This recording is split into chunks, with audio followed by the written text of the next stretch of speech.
Hello guys, once again welcome to all of you on the behalf of Odisha IAS Academy। मैं दानिश फराज एक बार फिर से आपके सामने हाजिर हुआ हूं मॉडर्न हिस्ट्री का क्विक रिवीजन सीरीज लेकर के, जहां पे हम लोग पार्ट 1 के अंदर ऑलरेडी 1765 तक देख चुके थे और आज हम इसको आगे बढ़ाते हैं।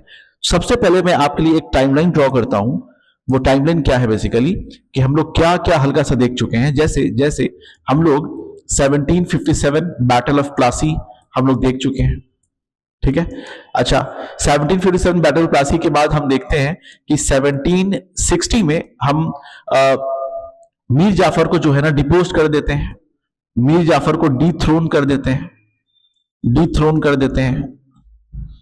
अच्छा, फिर हम देखते हैं कि इस वक्त 1760 से लेकर के 1763 तक मीर कासिम आता है, मीर कासिम आता है और मीर कासिम के साथ लड़ाई होती है बेसिकली, बैटल ऑफ बक्सर को में होता है बेसिकली।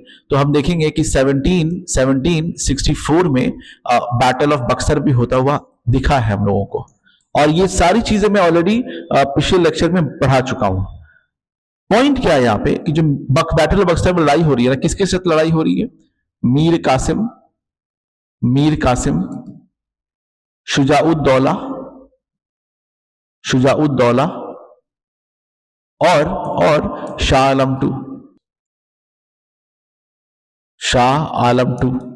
अच्छा, वर्सेस इंग्लिश, ये हम लोग बात कर चुके हैं और इंग्लिश यहां पे जीत भी चुका है।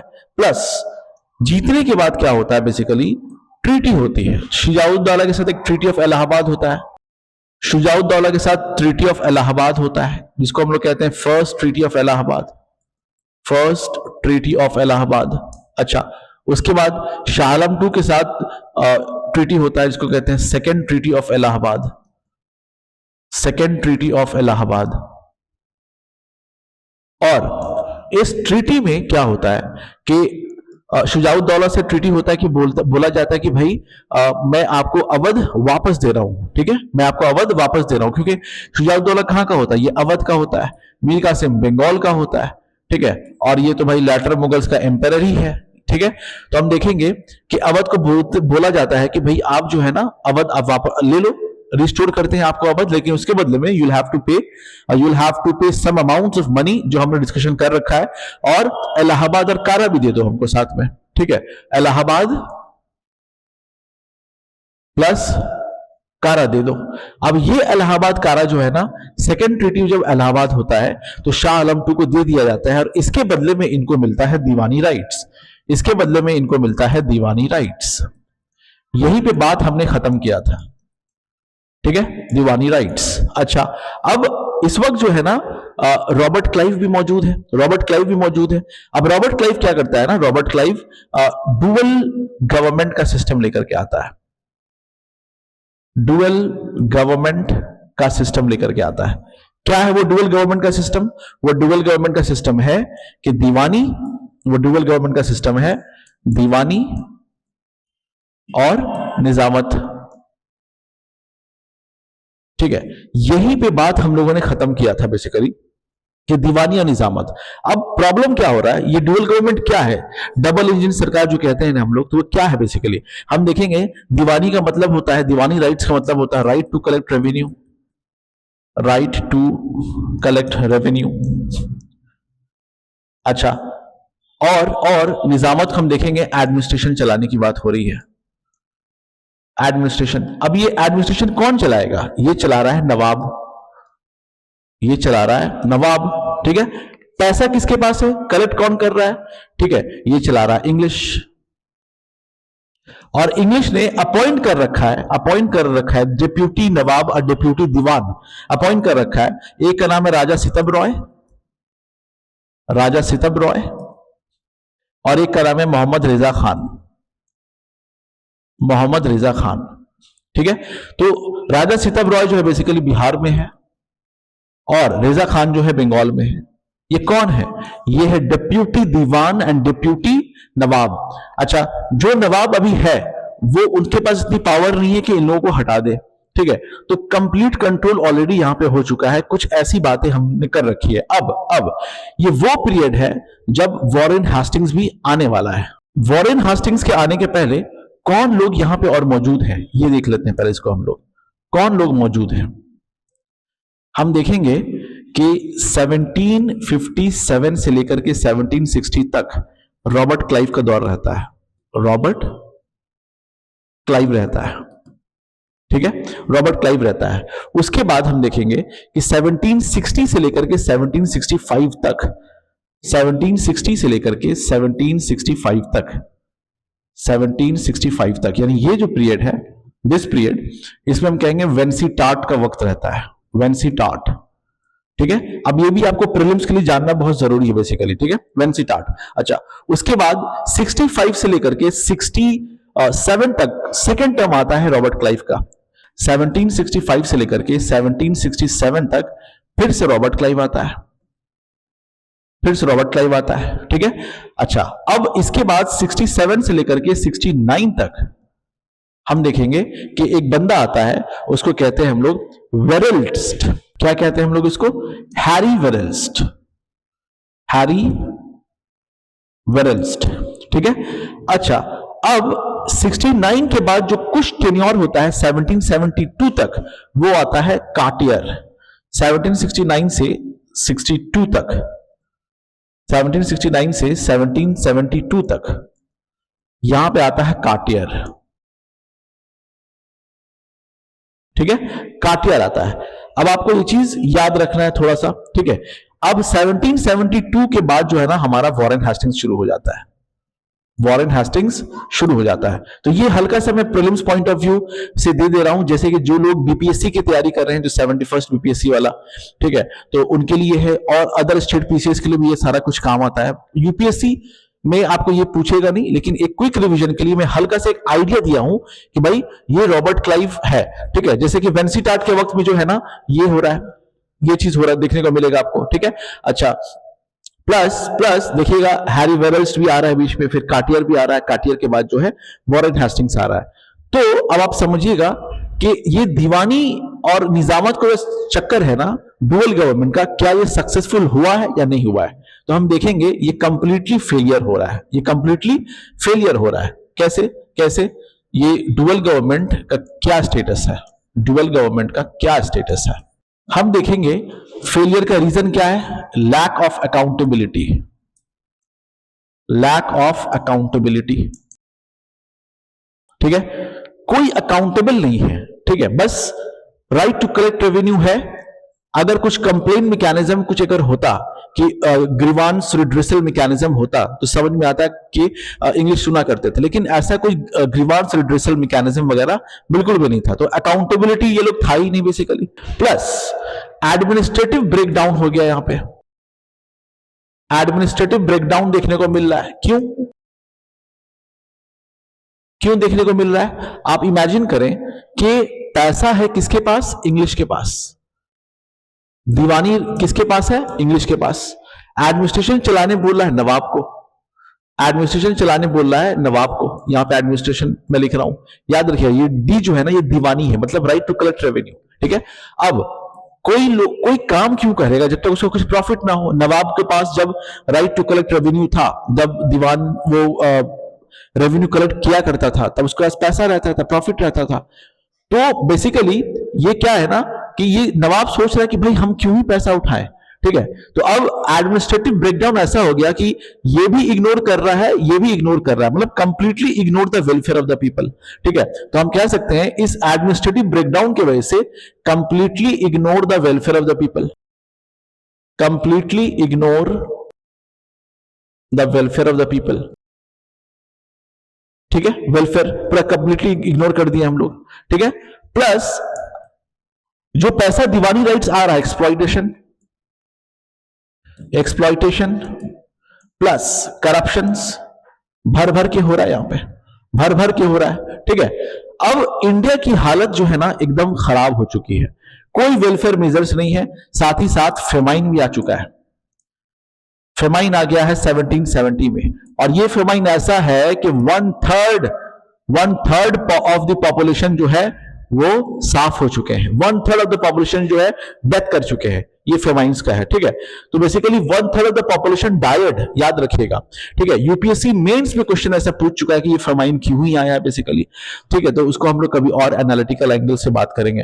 तो डुअल गवर्नमेंट जो है ना, ये चीज खराब से खराब सिस्टम करके जा चुका है। अब वॉरेन हेस्टिंग्स आता है 1772 में। वॉरेन हेस्टिंग्स के नजदीक चैलेंजेस रहता है। क्या चैलेंजेस रहता है? यानी अब वॉरेन हेस्टिंग्स आता है, ठीक है। अब वॉरेन हेस्टिंग्स के नजदीक चैलेंजेस आता है। कैसे चैलेंजेस आता है? पहला चैलेंज तो ये रहता है कि भाई how to develop East India Company into a political power. क्या बोला मैं? कि ईस्ट इंडिया कंपनी को एक ट्रेडिंग कंपनी से पॉलिटिकल पावर कैसे दे। ये एक पहला चैलेंज हो गया। दूसरा चैलेंज क्या है वॉरेन हेस्टिंग्स के पास? कि how to increase a commerce, कि हम कॉमर्स को कैसे बढ़ाएं, how to increase a commerce, ठीक है।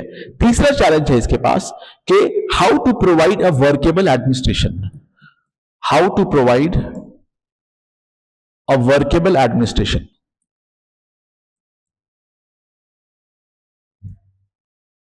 अब आप देखिएगा, वॉरेन हेस्टिंग्स जब इंडिया में आ रहा है, फेमाइन से गुजर चुका है या फेमाइन का असर पूरा दिख रहा है, दीवानी राइट्स पूरा कोलैप्स हो चुका है, यानी डुअल सिस्टम गवर्नमेंट जो है ना वो पूरा कोलैप्स हो चुका है बेसिकली, ठीक है। करप्शन से भरपूर है, ये लोग करप्शन से भरपूर है। साथ ही साथ ईस्ट इंडिया कंपनी टी की मोनोपोली जो है ना, वो टी की जो मोनोपोली है वो खत्म हो चुका है। क्या बोला हूं मैं? ईस्ट इंडिया कंपनी का टी की जो मोनोपोली है, कहां? नॉर्थ अमेरिका में वो भी खत्म हो चुका है। इसका मतलब क्या है ये समझिए। मोनोपोली नॉर्थ अमेरिका में टी का इकलौता ट्रेड करता था ईस्ट इंडिया कंपनी, लेकिन आप जब पढ़िएगा ग्लोबल अफेयर्स उस वक्त का, तो देखेंगे कि डच भी वहां पे एक कॉम्पिटिटर बन गया है, ठीक है।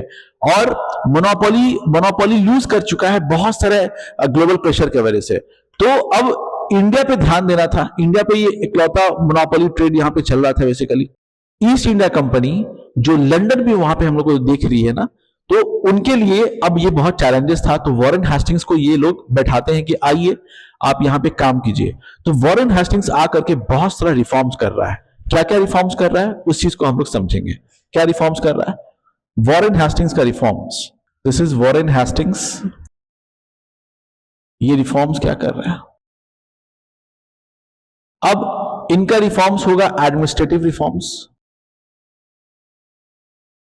ठीक है। इनका रिफॉर्म्स होगा, हम देखेंगे कि भाई इकोनॉमिक रिफॉर्म्स में क्या है, इकोनॉमिक रिफॉर्म्स है। और हम देखेंगे यहां पे जुडिशरी रिफॉर्म्स क्या है, जुडिशरी रिफॉर्म्स क्या है। एक एक करके इस चीज को हम लोग समझेंगे, ठीक है। तो एडमिनिस्ट्रेटिव रिफॉर्म्स में हम देखेंगे कि सबसे पहले ये आकर के जो डुअल गवर्नमेंट है ना, जो डुअल गवर्नमेंट है उसको एबॉलिश करते हैं। Abolished. Again this is your MCQ. Dual government जो रॉबर्ट क्लाइव का है, उसको एबॉलिश कौन कर रहा है? तो हम देखेंगे ये कर रहे हैं, ठीक है। अच्छा, ठीक है। इनके वक्त में क्या हो रहा है? रेगुलेटिंग एक्ट आ रहा है 1773, रेगुलेटिंग एक्ट आ रहा है। अब इस रेगुलेटिंग एक्ट से क्या हो रहा है? अच्छा, इतना ही नहीं हो रहा है, बल्कि हम देखेंगे इनके वक्त में पिट्स इंडिया एक्ट भी आ रहा है। पिट्स इंडिया एक्ट भी आ रहा है 1784 में। आप जस्ट इमेजिन करें कि इस वक्त वॉरेन हेस्टिंग्स के वक्त में क्या क्या चीज चल रहा है।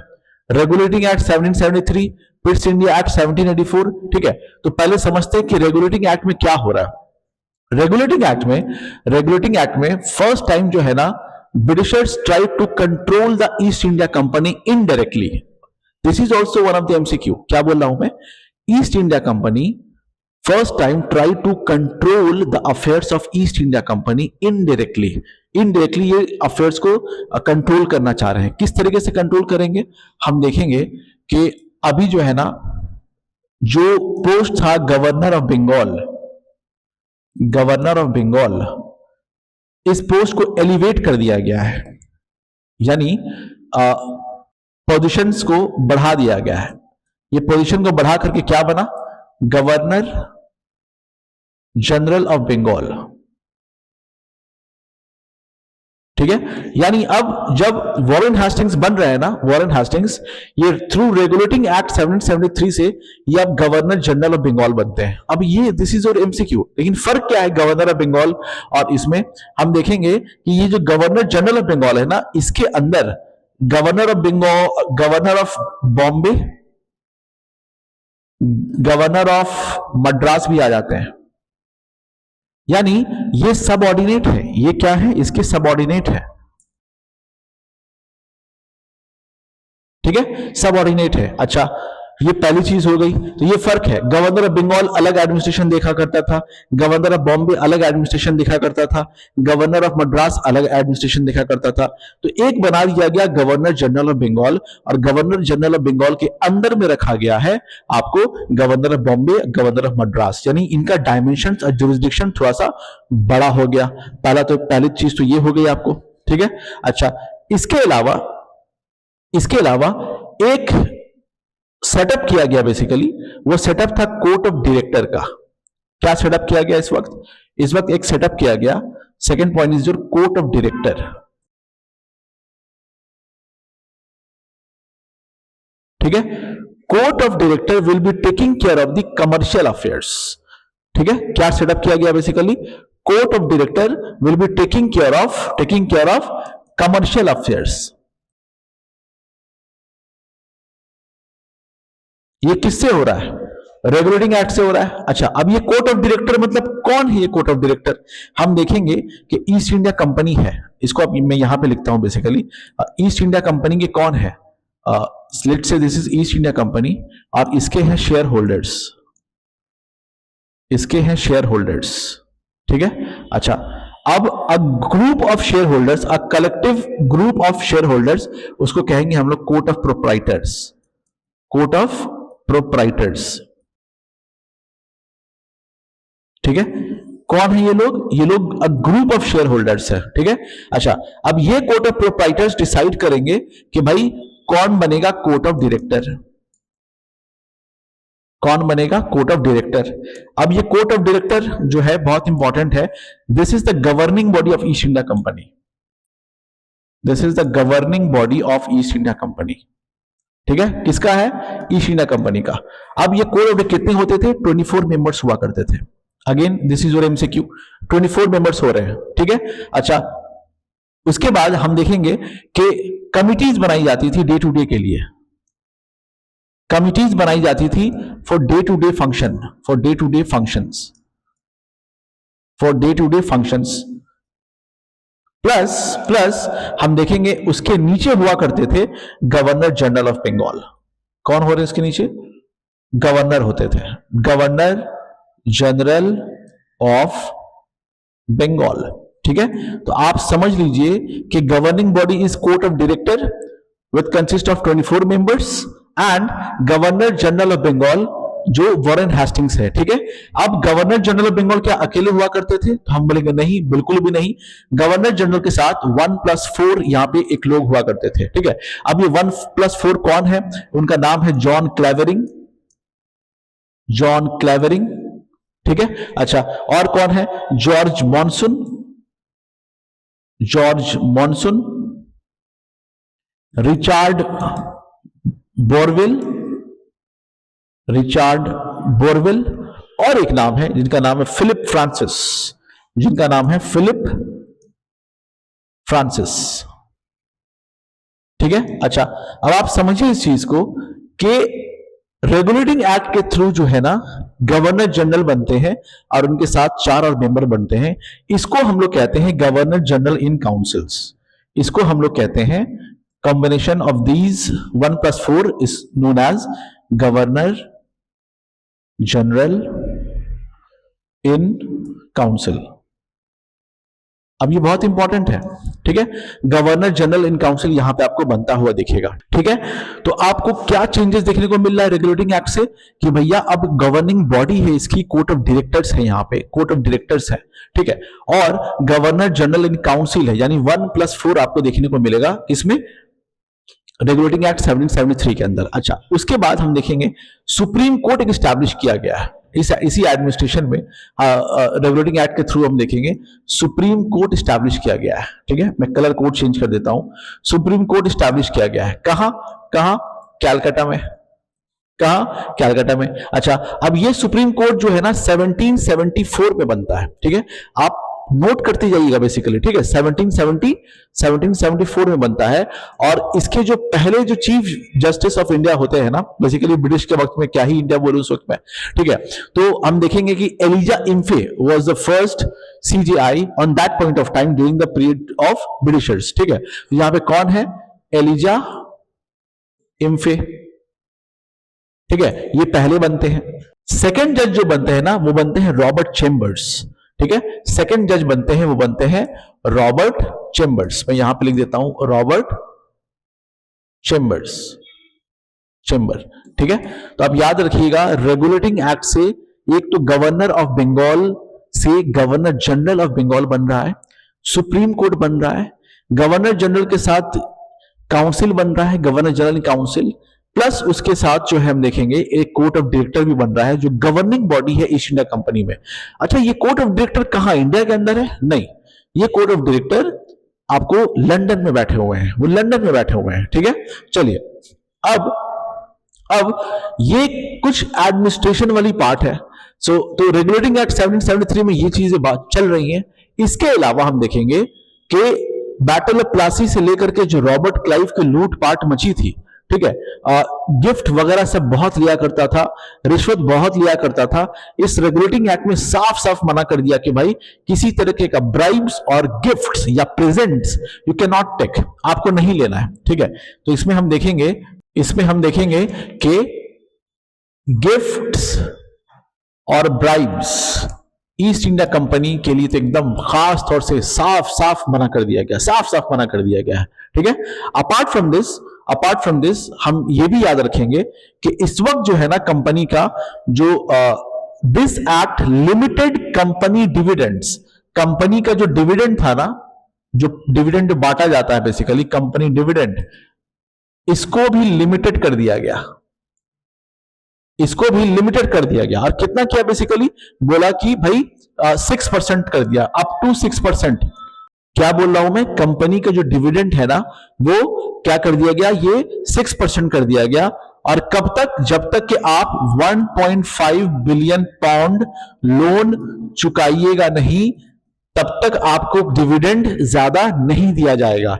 क्योंकि ये लोग यहां से पैसा कमा रहे हैं लेकिन शेयर होल्डर्स को भेज नहीं रहे, करप्शन बहुत कर रहे हैं। ठीक है, और पूरी तिजोरी अपने पास भर रहे हैं बेसिकली। ठीक है, इवन क्लाइव फंड नाम करके फेमस है हिस्ट्री के अंदर कि मीर जाफर ने उसको बहुत सारा खजाना दिया था, समझिए ट्रेजर दिया था, जो कि क्लाइव फंड के नाम से जाना जाता है। खासतौर से बैटल ऑफ प्लासी में जब जो है रॉबर्ट क्लाइव मीर जाफर को बोलता है कि भैया हम तुमको बनाएंगे नवाब ऑफ बंगाल, उस वक्त की बात है ये खासतौर से। ठीक है, अच्छा, तो अब हम बेसिकली पढ़ क्या रहे हैं?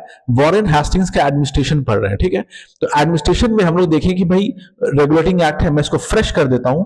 यहां पे आपको जो समझना है आप स्क्रीनशॉट ले लीजिए, बल्कि एक बार रिकैप करके जो है ना, रिकैप करके इस चीज को देख लीजिए। मैं फ्रेश आपको अच्छे से बताता हूं बेसिकली कि हम पढ़ रहे हैं वॉरेन हेस्टिंग्स। अब वॉरेन हेस्टिंग्स में हम लोग पढ़ते हैं इनका जो रिफॉर्म्स है ना, ये क्या क्या कर रहे हैं, बेसिकली ये बात करने जा रहे हैं, जिसमें हम लोग एडमिनिस्ट्रेटिव रिफॉर्म्स में क्या होगा। ठीक है, इसमें हम लोगों ने अभी पढ़ा आपको रेगुलेटिंग एक्ट 1773, इसको हमने डिटेल से बात कर लिया। ठीक है, हम देखेंगे कि एडमिनिस्ट्रेशन में और पिट्स इंडिया एक्ट आता है, पिट्स इंडिया एक्ट आता है, प्लस डुअल गवर्नमेंट को अबॉलिश कर देता है, ये डुअल गवर्नमेंट को अबॉलिश कर देता है। ठीक है, ठीक है, तो पिट्स इंडिया एक्ट 1784, इसके बारे में थोड़ा सा चर्चा करेंगे हम लोग क्विक रिवीजन के लिए। इसमें एमसीक्यूज क्या पूछे जाएंगे हम देखेंगे। इसके अंदर क्या किया गया कि एक और बॉडी क्रिएट की गई बेसिकली, तो हम देखेंगे एक तो हमारा कोर्ट ऑफ डायरेक्टर पहले से ही है, कोर्ट ऑफ डायरेक्टर है हमारे पास। और दूसरी बॉडी जो बनती है ना, बोर्ड ऑफ कंट्रोल बनता है, बोर्ड ऑफ कंट्रोल। तो यहां पे देख लीजिए आप कि दो बॉडी बनती हुई दिख रही है आपको, ठीक है, दो बॉडी बनती हुई आपको दिख रही है। क्या क्या बन रहा है हमारा कि अब बोर्ड ऑफ कंट्रोल बन रहा है। अच्छा, अब ये बोर्ड ऑफ कंट्रोल जो है ना लंदन में बन रहा है, लंदन में विथ 6 मेंबर्स, ठीक है, 6 मेंबरों के साथ जो है लंदन में आपको बोर्ड ऑफ कंट्रोल बनता हुआ दिखेगा, ठीक है।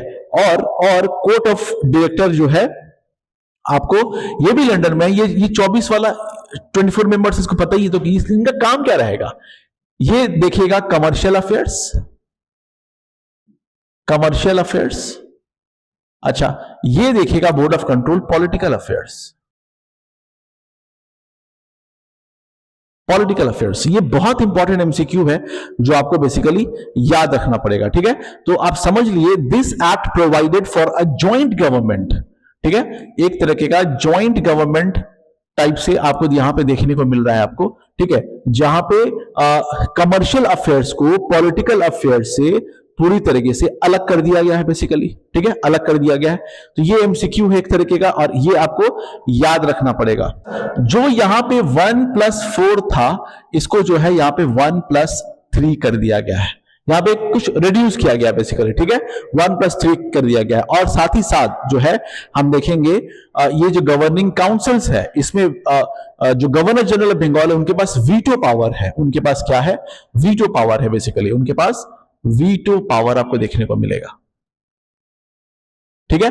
अच्छा, इसके अलावा तो रेगुलेटिंग एक्ट इनके वक्त में हो रहा है, पिट्स इंडिया एक्ट, इसमें जो मेन इंपॉर्टेंट एमसीक्यू वो देख लिया हम लोग, डुअल गवर्नमेंट यहां पे अबॉलिश हो रहा है, ठीक है। अच्छा, और क्या हो रहा है, रेगुलेटिंग एक्ट के अंदर जितना भी पॉइंट्स है वो मैं आपको बता चुका हूं। सुप्रीम कोर्ट स्टैब्लिश हो रहा है, ब्राइब्स गिफ्ट्स के लिए मना कर रहा है, गवर्नर जनरल से governor general of Bengal, sorry, governor general से गवर्नर जनरल ऑफ बंगाल की तरफ पूरा मूवमेंट हो रहा है हमारा, ठीक है। प्लस हम देखेंगे कि मुर्शिदाबाद से कैपिटल कैलकाटा शिफ्ट हो रहा है, मुर्शिदाबाद से कैपिटल शिफ्ट हो रहा है। क्या हो रहा है यहां पे, this is basically about capital, ठीक है, कैपिटल शिफ्ट किया जा रहा है, ठीक है।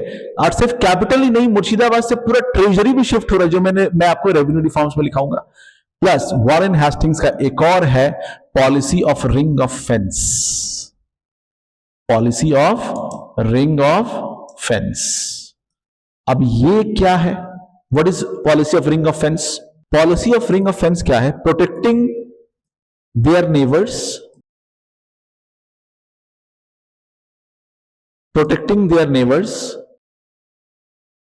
यानी अपने पड़ोसी को बचाना,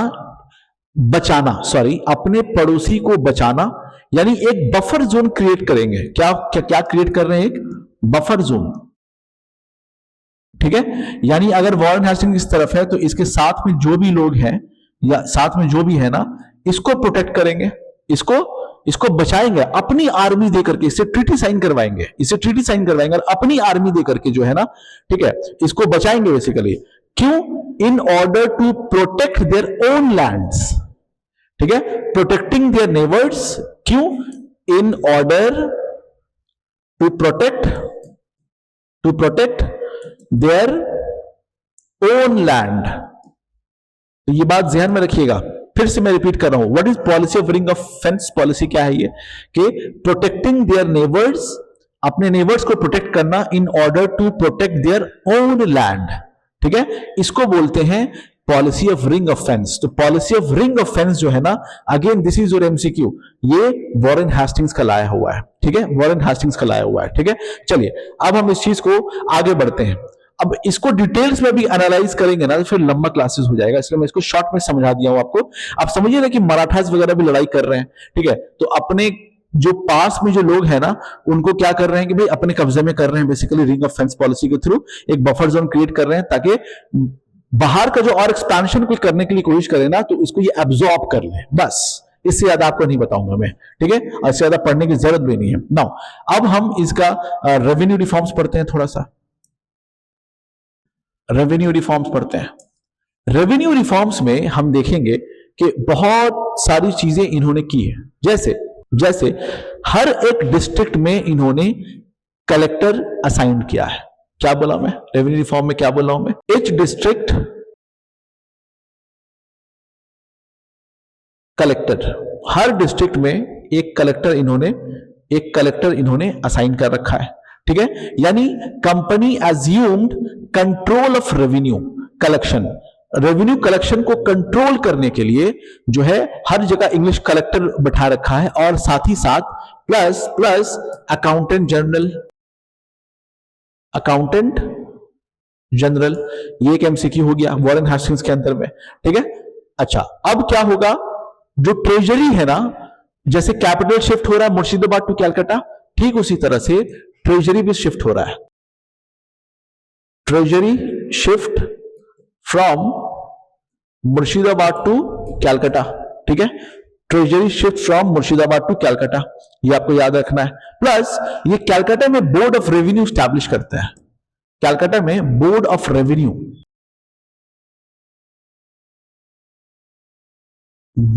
रेवेन्यू स्टैब्लिश करते हैं बेसिकली, और वहां पे रेवेन्यू कलेक्टर देखने को मिलेंगे, यानी रेवेन्यू कलेक्टर बोल दीजिए, बोर्ड ऑफ रेवेन्यू बोल दीजिए, ये वॉरेन हेस्टिंग्स के वक्त में ये चीज हो रहा है बेसिकली। अच्छा, अगर आपको याद होगा, पहले जो है ना मुगल्स को जो है ना 26 लाख रुपीस देने की बात की गई थी, कब, 1765 के ट्रीटी में, सेकेंड ट्रीटी ऑफ इलाहाबाद में, इलाहाबाद और कारा जब शाह आलम II को दिया गया और उसके बदले में दीवानी राइट्स ले ली गई, तो दीवानी राइट्स के बदले में इन रिटर्न इंग्लिश जो है ना 26 लाख रुपीस जो है ना वो शाह आलम II यानी मुगल एम्परर को देने की बात थी, सिर्फ not only Shah Alam II, Mughal emperor को देने की बात की गई थी वहां पे, ठीक है। तो हम देखेंगे कि वो 26 लाख रुपीस स्टॉप्ड, रोक दिया गया। वो 26 लाख रुपीस अगर हम इसको काट दें तो ज्यादा अच्छा है, ठीक है। 26 लाख रुपया को रोक दिया गया बाय द वॉरेन हेस्टिंग्स, ठीक है। प्लस इसी रेवेन्यू में हम देखेंगे अबॉलिशन ऑफ दस्तक, जो दस्तक का सिस्टम था उसको पूरी तरीके से अबॉलिश कर दे रहा है यहां पे, ठीक है। वही फ्री पास जो फरमान जारी हुआ था फारूक सियार के द्वारा, आप क्लास सुन लीजिएगा बेसिकली, ठीक है। अच्छा, इसके अलावा क्या किया गया कि एक यूनिफॉर्म टैरिफ रखा गया, यूनिफॉर्म टैक्स समझ लीजिए इसको आप, टैरिफ रखा गया 2.5%, किसके लिए, इंडियन गुड्स के लिए भी और फॉरेनर गुड्स के लिए भी। क्या बोला मैं, यूनिफॉर्म टैरिफ रखा गया for Indian goods as well as foreign goods के लिए, ठीक है। यानी याद रखिए यहां पे foreign goods plus Indian goods, ठीक है। Now these are the important reforms of Warren Hastings के वक्त में ये इंपॉर्टेंट रिफॉर्म्स आपको देखने को मिल रहा है, ठीक है। अच्छा, क्या रेवेन्यू रिफॉर्म्स खत्म हो गया, बिल्कुल भी नहीं। रेवेन्यू रिफॉर्म्स में और भी बहुत इंपॉर्टेंट चीज है, जैसे वॉरेन हेस्टिंग्स जो है ना, ये एक क्लर्क की तरह स्टार्ट किए थे अपने आप को यहां पे, लेकिन ये गवर्नर जनरल ऑफ बंगाल तक पहुंचे हैं। इन्होंने रेवेन्यू रिफॉर्म्स में कुछ एक्सपेरिमेंट किया, जैसे रेवेन्यू रिफॉर्म में वॉरेन हेस्टिंग्स ने और भी बहुत इंपॉर्टेंट काम किया है। क्या काम किया है, जैसे इन्होंने इजारादारी सिस्टम को इंप्लीमेंट किया, इजारादारी सिस्टम को इंप्लीमेंट किया, ठीक है। अब इजारादारी का एस्टैब्लिश कौन करता है, बेसिकली हम पढ़ चुके हैं आपको कि Jahangir Shah with the help of Zulfiqar Khan, later Mughals का जो पार्ट है ना, वहां पे इजारादारी सिस्टम होता है। व्हाट इज इजारादारी सिस्टम, इजारादारी सिस्टम को हम लोग एमसीक्यू फॉर्म में अगर बात करें, रेवेन्यू फार्मिंग कहते हैं, कॉन्ट्रैक्ट फार्मिंग कहते हैं। क्या है ये रेवेन्यू फार्मिंग या कॉन्ट्रैक्ट फार्मिंग, तो समझेंगे हम कि land were given to the highest bidder, जो सबसे ज्यादा बोली लगाएंगे कि भाई हम आपको इतने साल में इतना पैसा हम क्रिएट करके दे सकते हैं, मतलब मान के चलिए कि हमारे पास कोई जमीन है, ठीक है, और 10 जमींदार आए हैं हमारे पास कि मेरे पास जो जमीन है ना वो लेने के लिए, तो वो सारे लोग बोली लगाएंगे और जो सबसे ज्यादा बोली लगाएंगे उनको ही हम जमीन देंगे कि भैया तुम ले लो जमीन, ठीक है, और इससे हमको रेवेन्यू कलेक्ट करके दो। तो दिस इज इजारादारी सिस्टम। अब ये इजारादारी सिस्टम कितने दिन के लिए दिया जाएगा बेसिकली, तो एक सिस्टम था पंचशाला बंदोबस्त। क्या था, पंचशाला बंदोबस्त, याद रखिएगा, जिसको क्विनक्वेनियल सिस्टम कहते हैं। क्या कहते हैं, क्वेनियल सिस्टम कहते हैं, ठीक है, पंचशाला बंदोबस्त, ठीक है। लेकिन वॉरेन हेस्टिंग्स को लग रहा था कि ये सही चल रहा है कि नहीं चल रहा है बेसिकली, तो और एक एक्सपेरिमेंट किया गया कि एनुअल सेटलमेंट किया गया, उसके बाद 1 साल के लिए किया गया एनुअल सेटलमेंट, ठीक है। अगेन प्रोसेस है इजारादारी, 1 साल के लिए जमीन देंगे या 5 साल के लिए जमीन देंगे। तो सबसे पहले हम समझ लेते हैं ये क्विनक्वेनियल सिस्टम जो है ना वॉरेन हेस्टिंग्स का लाया हुआ था, ठीक है। और इसके बाद एनुअल सेटलमेंट भी जो है ना वो लाया गया है। इसको क्विनक्वेनियल को हम लोग पंचसाला बंदोबस्त भी कहते हैं, इस बात को जहन में रखिएगा, ठीक है। तो ये है आपको वॉरेन हेस्टिंग्स का रेवेन्यू रिफॉर्म्स। अगेन इसमें सब एमसीक्यूज पिक कर सकते हैं नॉर्मली, ठीक है। अच्छा, इसके अलावा हम देखेंगे वॉरेन हेस्टिंग्स का जुडिशियल रिफॉर्म्स, यानी वॉरेन हेस्टिंग्स का जुडिशियल रिफॉर्म्स। अब ये जुडिशियल रिफॉर्म्स में ये क्या करते हैं बेसिकली समझ लीजिएगा कि ये कोर्ट को बहुत ऑर्गेनाइज वे में स्टैब्लिश करते हैं। जैसे जैसे अगर हम ग्रास रूट लेवल की बात करें, नीचे की तरफ से हम बात करें, तो हम देखेंगे कि 2 कोर्ट आपको बनता हुआ दिखेगा, 2 कोर्ट बनता हुआ दिखेगा। एक को कहते हैं मुफस्सिल, मुफस्सिल दीवानी अदालत, दीवानी अदालत, ठीक है। अच्छा, दूसरी तरफ हम कहेंगे मुफस्सिल फौजदारी अदालत, मुफस्सिल फौजदारी अदालत। अब ये कहां पे है? ये डिस्ट्रिक्ट लेवल पे है, ठीक है। अच्छा, क्या मतलब हुआ मुफस्सिल दीवानी अदालत का? ये जो वर्ड दीवानी अदालत लिखा हुआ है ना, this is for civil court, and ये जो फौजदारी अदालत लिखा हुआ है ना, this is for criminal court, ठीक है। अच्छा, अब ये जो दीवानी अदालत है, जो सिविल कोर्ट है, इसको प्रिसाइड कौन कर रहा है? Presided bye collector, presided bye collector. और जो मुफस्सिल फौजदारी अदालत है वो कौन कर रहा है? अगेन यहां पे इंडियन लोग मौजूद हैं, यहां पे काजी है, यहां पे मुफ्तीज हैं, ठीक है।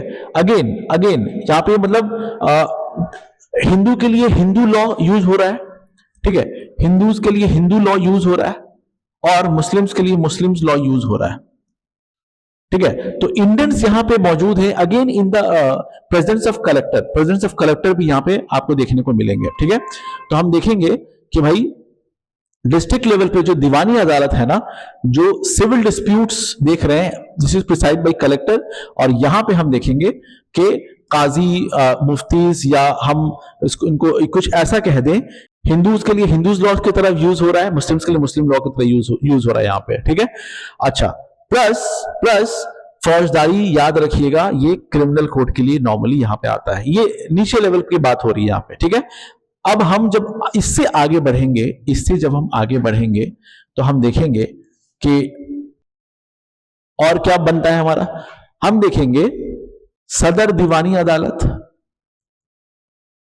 सदर दीवानी अदालत, सदर निजामत अदालत, सदर निजामत अदालत। अगेन ये उससे ऊपर है।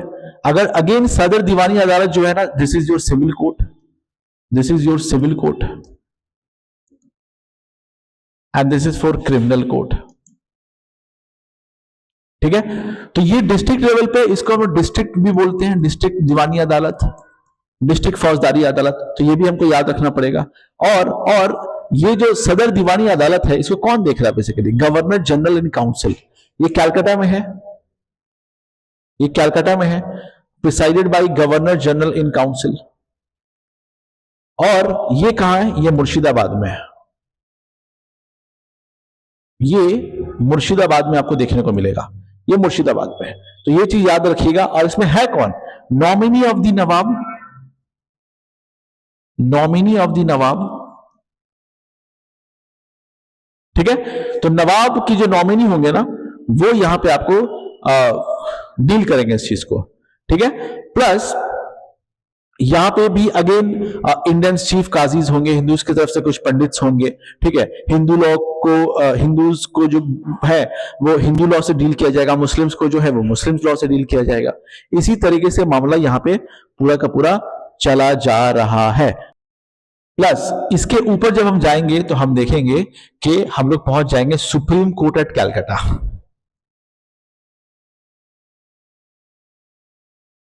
अब ये कब बना? ये वॉरेन हेस्टिंग्स के वक्त में ही, रेगुलेटिंग एक्ट 1773 में के जरिए जो है सुप्रीम कोर्ट बनता है 1774 में। ठीक है, तो ये सारी चीजें आप जो है आप याद रखिएगा। Basically this is all about the judicial reforms. ठीक है, दीवानी अदालत is your civil court and criminal वाला जो है ना वो फौजदारी अदालत बोलते हैं। प्लस इससे ऊपर आएंगे, यहां पर सदर निजामत अदालत होगा, यहां पर सदर दीवानी अदालत होगा। कैलकाटा गवर्नर जनरल काउंसिल यहां पे देख रहे हैं बेसिकली। ठीक है, और यहां पे जो देख रहे हैं सदर निजामत में वो nominee of the nawabs basically आपको देखने को मिलेगा। क्लियर है? क्लियर है।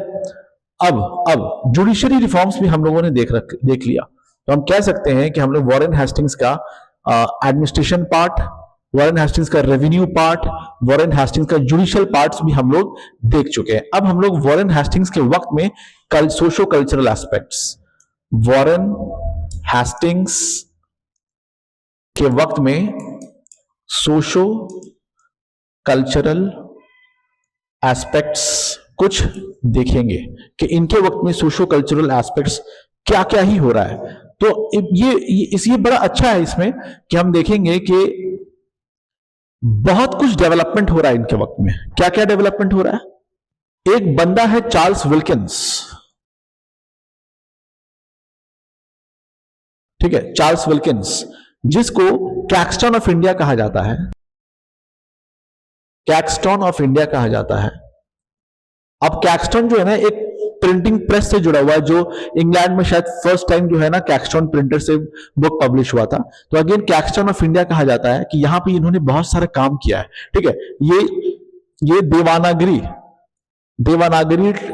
स्क्रिप्ट जो है ना, बेसिकली देवानागरी टाइप ऑफ प्रेस जो है ना, ये इन्होंने इंडिया के अंदर जो है ये लेकर के आए थे। प्लस इन्होंने ये काम भी करते हैं, ये ट्रांसलेट करते हैं बेसिकली भगवत गीता, ये ट्रांसलेट करते हैं भगवत गीता। ठीक है, तो याद रखिएगा चार्ल्स विल्किंस जो है ना ये ट्रांसलेट कर रहे हैं Bhagavad Gita. Again Warren Hastings भी साथ में है, इनके साथ कौन कर रहे हैं? वॉरेन हेस्टिंग्स भी है। वॉरेन हेस्टिंग्स खुद भी पर्शियन जानते हैं, याद रखिएगा, ये खुद भी पर्शियन जानते हैं। ठीक है, और इतना ही नहीं, ये बंगाली भी जानते हैं। वॉरेन हेस्टिंग्स खुद भी पर्शियन और बंगाली जानते हैं। तो हम देखेंगे कि इस तरीके से भगवत गीता और भगवत गीता लिख रहे हैं Charles Wilkins plus Warren Hastings. अब वॉरेन हेस्टिंग्स के बारे में बोला जाता है इंट्रोडक्टरी पार्ट जो है वो भगवत गीता का वॉरेन हेस्टिंग्स वहां पे लिखे थे। ठीक है, इसके अलावा हम देखेंगे कि भाई 1784 में विलियम जोन्स नाम का बंदा जो है, विलियम जोन्स, वो एशियाटिक सोसाइटी बनाता है।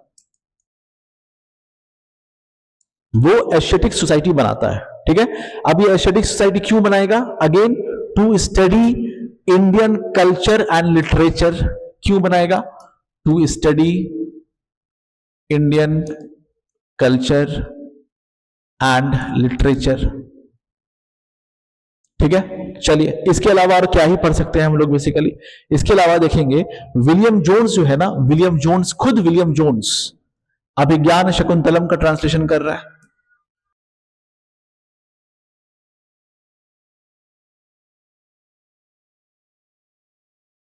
विलियम जोन्स ट्रांसलेट कर रहा है अभिज्ञान शकुंतलम की। प्लस जगन्नाथ तारक के साथ मिल करके विलियम जोन्स जो है ना मनुस्मृति का ट्रांसलेट कर रहा है। किसके साथ मिलकर के? William Jones plus Jagannath Tarak क्या कर रहा है? मनुस्मृति का ट्रांसलेशन कर रहा है।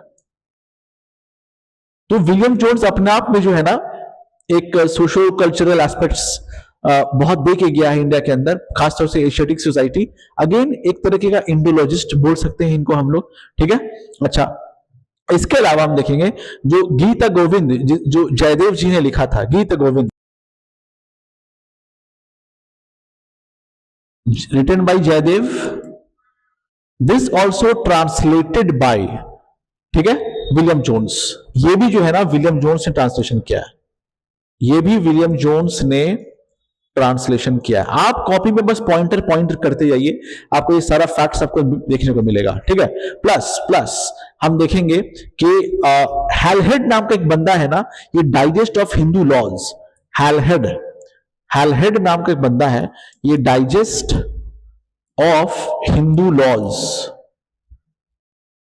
ठीक है, ये लिखता है बेसिकली, ये लिखता है। तो इनके वक्त में ये सारी चीजें हो रही हैं। इसके अलावा एक स्कूल भी स्टैब्लिश होता है, इसको बोलते हैं कैलकाटा मदरसा आलिया।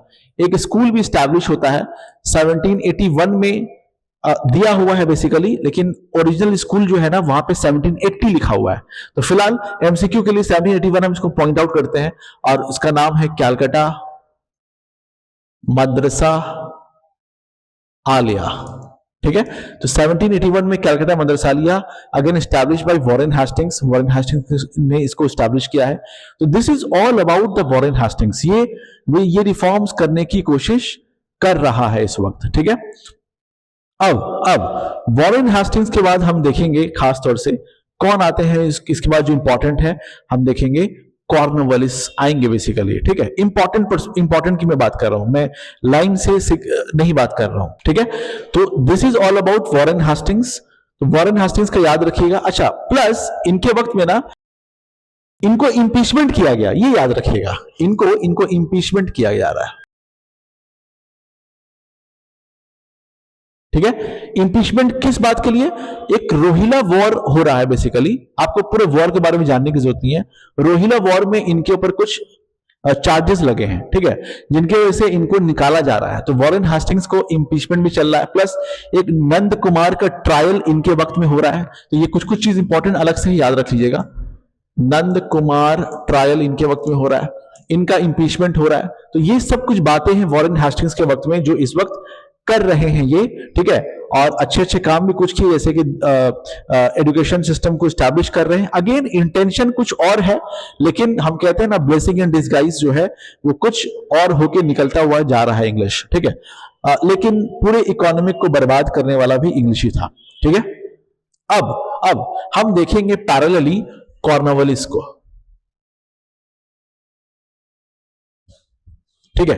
अब कॉर्नवालिस को समझने के लिए हमको इनका पहले टेन्योर देख लेते हैं कि भाई 1786 से 93 तक हम देखते हैं इसको, ठीक है। ये खुद जमींदार घराने से थे।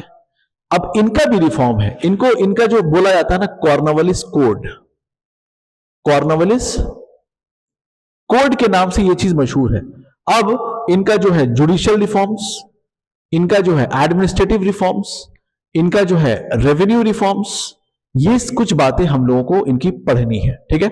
अच्छा, तो हम जुडिशरी रिफॉर्म्स की अगर हम बात करें कॉर्नवालिस की, तो ये कॉर्नवालिस क्या कर रहे हैं जुडिशरी में, तो आप याद रखिए वॉरेन हेस्टिंग्स का जो हम लोगों ने पढ़ा है कि भाई मुफस्सिल दीवानी अदालत है, मुफस्सिल फौजदारी अदालत है, यहां पे मामला अलग अलग तरीके से होगा, ठीक है। यहां पे मामला क्या होगा, सबसे पहले आएगा मुंसिफ, एकदम लो लेवल पे मुंसिफ, और इसको कहते हैं सदर अमीन भी, मुंसिफ और सदर अमीन, ठीक है। मुंसिफ और सदर अमीन, जो कम पैसा का केस होगा ना, मतलब 50 रुपए से कम का होगा, तो वो मुंसिफ और सदर अमीन वहां पे देखिएगा आपको, ठीक है। प्लस ये स्टैब्लिश करते हैं कोर्ट ऑफ रजिस्ट्रार, एमसीक्यू है, कोर्ट ऑफ रजिस्ट्रार, ठीक है। प्लस हम देखेंगे यहां पे कि जो डिस्ट्रिक्ट कलेक्टर था ना वहां पे वॉरेन हेस्टिंग्स के वक्त में, ये रिप्लेस हो जाता है। क्या रिफॉर्म्स हो रहा है? District collector was replaced by district judge,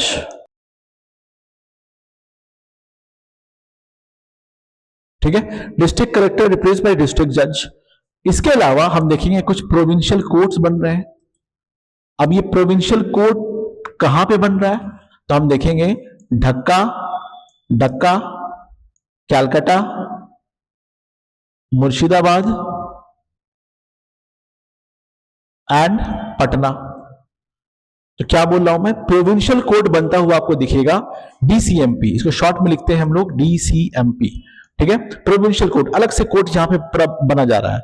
साथ ही साथ देखेंगे हम कि सदर दीवानी, अगेन ये सब नीचे से ऊपर आ रहा है बेसिकली, सदर दीवानी, ये वही सदर दीवानी अदालत है जो सिविल कोर्ट देखा जा रहा है। तो this reforms is basically for the civils. और उसके बाद सुप्रीम कोर्ट ऑफ कैलकाटा बोलेंगे, यानी तो किंग्स इन काउंसिल की तरफ, किंग्स इन काउंसिल की तरफ, जहां पे सिर्फ यूरोपियंस होंगे, जहां पे सिर्फ यूरोपियंस होंगे, ये लोग जो है फैसला करने वाले हैं। तो this is all about the civil court, this is all about the civil court. Coming towards the फौजदारी वाला पार्ट, जो वॉरेन हेस्टिंग्स में फौजदारी वाला पार्ट था, उसको हम लोग देखेंगे। तो उसको हम देखेंगे कि यहां पे जो स्टार्ट होता है ना फौजदारी में, यानी यहां पे क्रिमिनल कोर्ट के बारे में बात करेंगे हम लोग, क्रिमिनल कोर्ट के बारे में बात करेंगे। ये क्रिमिनल कोर्ट में कौन है, कौन होंगे? पहले आएंगे दारोगाए अदालत, दारोगाए अदालत, ठीक है, एकदम ग्राउंड लेवल पे। अब यहां पे जो जज होंगे ना, इंडियन जज यहां पे रहते हैं, यहां पे इंडियन जज रखा गया है, ठीक है, और दारोगा को ही बना दिया जाता है बेसिकली जज, ठीक है।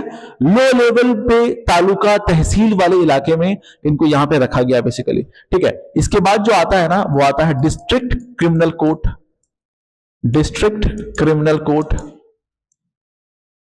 ठीक है। तो डिस्ट्रिक्ट क्रिमिनल कोर्ट अगेन वो फौजदारी वाली पार्ट है, और इसमें जो नाम बोलते हैं हम लोग सेशन जज, क्या बोलते हैं? सेशन जज,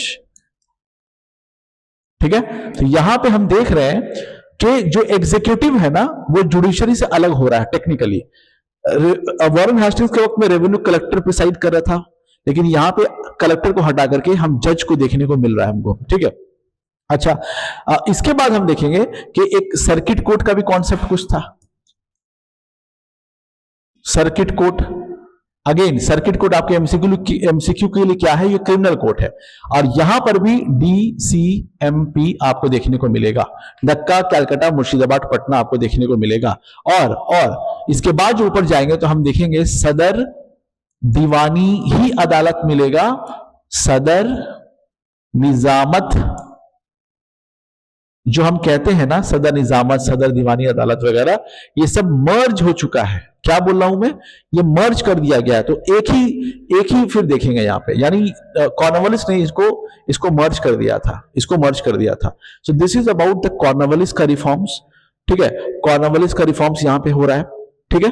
अच्छा, लैंड रेवेन्यू पे, अच्छा एडमिनिस्ट्रेशन में क्या कर रहे हैं? इनको देखिए, civil, father of civil service भी बोला जाता है, फादर ऑफ सिविल सर्विस बोला जाता है, सिविल सर्विस में रिफॉर्म्स कर रहे हैं, ठीक है। इनको फादर ऑफ मॉडर्न पुलिस बोला जाता है, फादर ऑफ मॉडर्न पुलिस बोला जाता है, ठीक है। बेसिकली क्या होता था ना कि जमींदार के अंडर में थाना आता था, ध्यान से सुनिए, जमींदार के अंडर में पुलिस रहता था। सोच ली, इमेजिन की जमींदार बड़ा पोस्ट, इसको हटा दिया गया, एबॉलिशन ऑफ द जो पोस्ट है ना जमीन, ये वाला पार्ट, इसको साइड कर दिया गया पूरा, ठीक है। और पुलिस को जो है उनको अलग से डीवाईएसपी, जो डीएसपी वाला जो कॉन्सेप्ट है वहां से निकाला गया बेसिकली, ठीक है। अब इतना डिटेल्स में हम लोग नहीं जाएंगे, लेकिन याद रखिएगा फादर ऑफ मॉडर्न पुलिस भी एडमिनिस्ट्रेशन में करते हैं, और एडमिनिस्ट्रेशन की जो जान है ये सिविल सर्वेंट खासतौर से, तो फादर ऑफ सिविल सर्विस इनको बोला जाता है। और माइन्यूट से भी डिफरेंसेस जो होता है ना सिविल सर्विस का, वो उन्होंने ठीक किया था बेसिकली, ठीक है। तो कभी इवोल्यूशन ऑफ सिविल सर्विस को हम लोग डिटेल्स में अलग से पढ़ेंगे, लेकिन ये क्विक रिवीजन है, ठीक है, ताकि बहुत ज्यादा लेंथी ना हो क्लास, इसलिए इसको हम शॉर्ट रख रहे हैं। बेसिकली जो इंपॉर्टेंट है उस पर फोकस करेंगे, ठीक है। हम देखते हैं रेवेन्यू रिफॉर्म में क्या ही इंपॉर्टेंट है। अब रेवेन्यू रिफॉर्म बड़ा इंपॉर्टेंट है कॉर्नवालिस का, ठीक है। क्या बोल रहा हूं मैं? रेवेन्यू रिफॉर्म्स, रेवेन्यू रिफॉर्म्स में हम देखेंगे परमानेंट सेटलमेंट,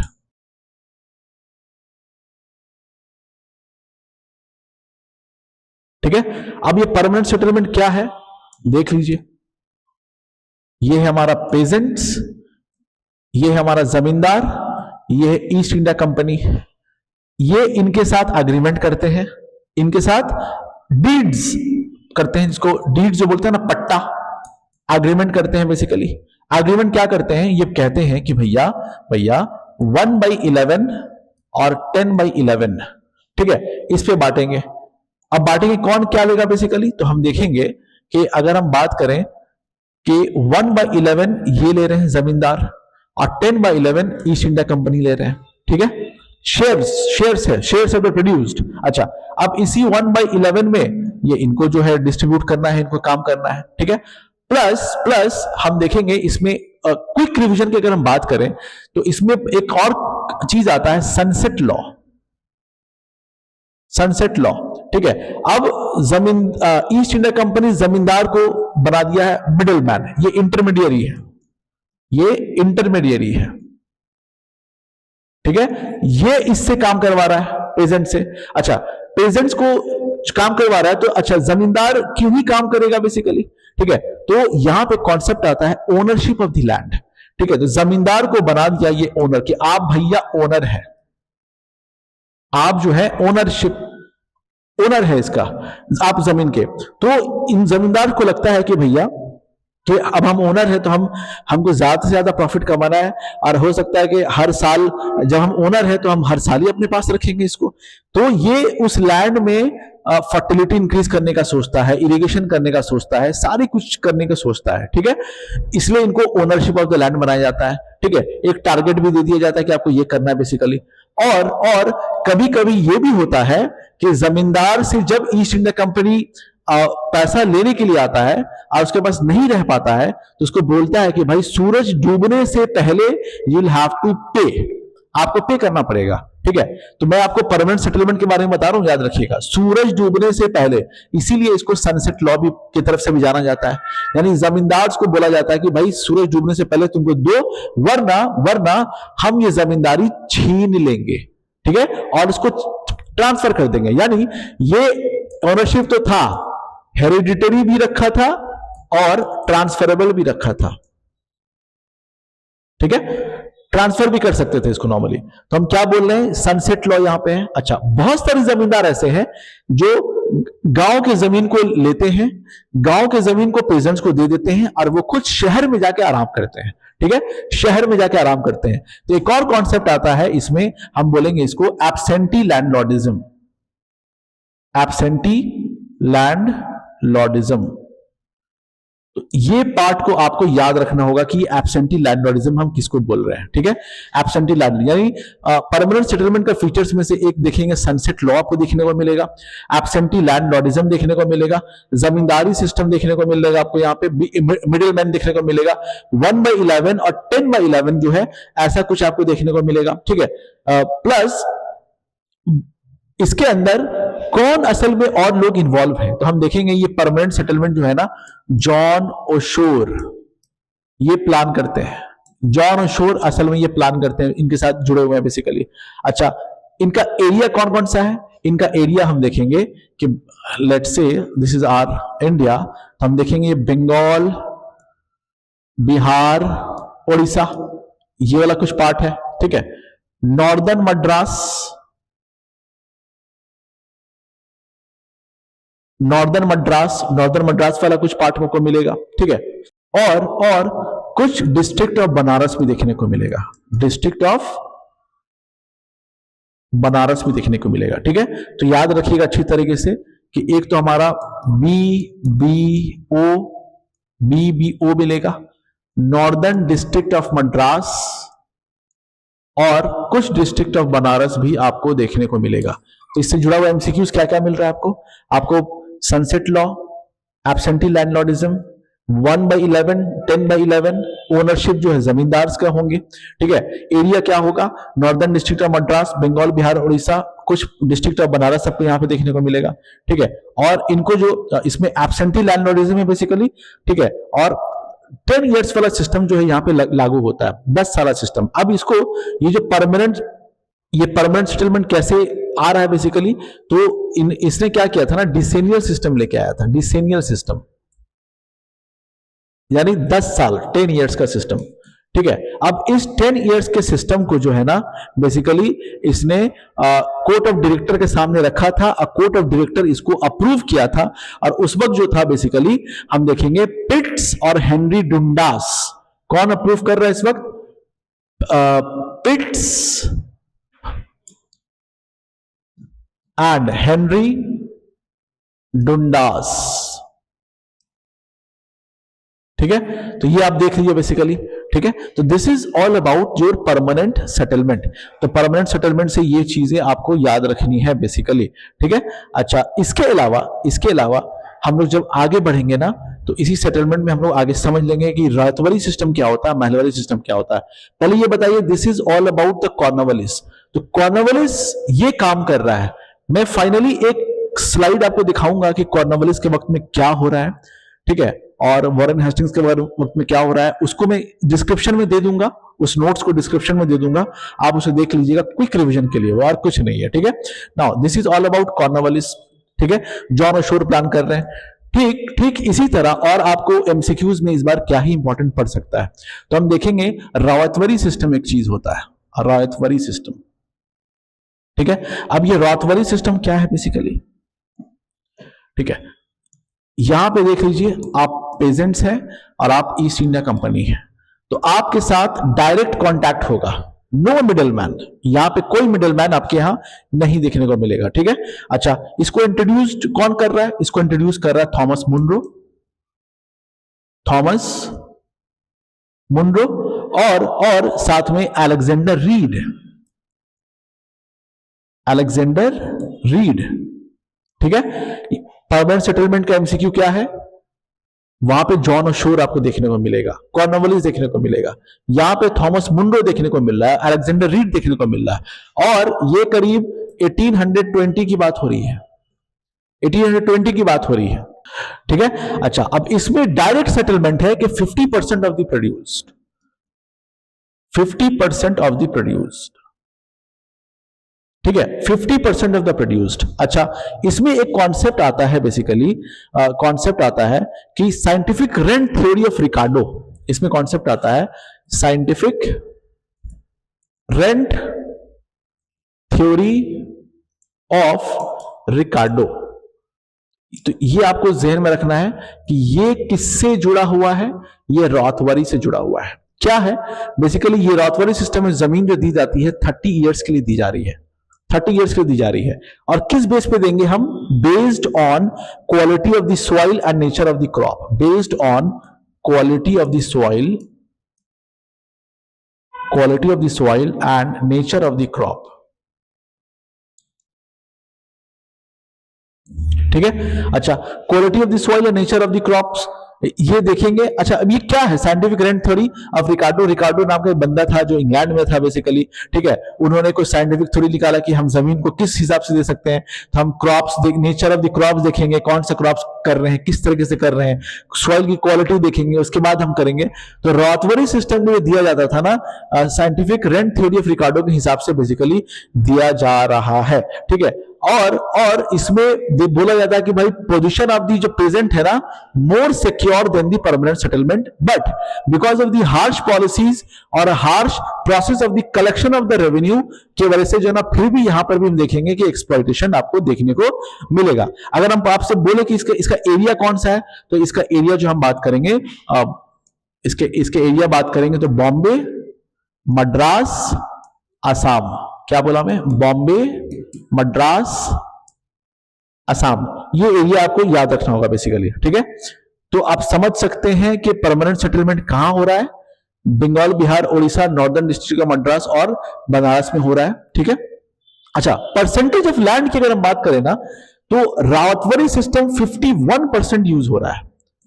रावतवरी सिस्टम जो है ना, ये 51% ऑफ लैंड में यूज हो रहा है, याद रखिएगा। क्या बोला मैं, 51% ऑफ लैंड जो है ना, वो रातवरी सिस्टम में यूज हो रहा है। और जो हम परमानेंट सेटलमेंट की बात की है ना, परमानेंट सेटलमेंट, ये परमानेंट सेटलमेंट जो है ना, 19% ऑफ लैंड यूज हो रहा है। क्या बोला मैं, रातवरी सिस्टम 51% ऑफ लैंड और परमानेंट सेटलमेंट 19% ऑफ लैंड। अच्छा, इसके अलावा रातवरी सिस्टम के अलावा हम देखेंगे महलवारी,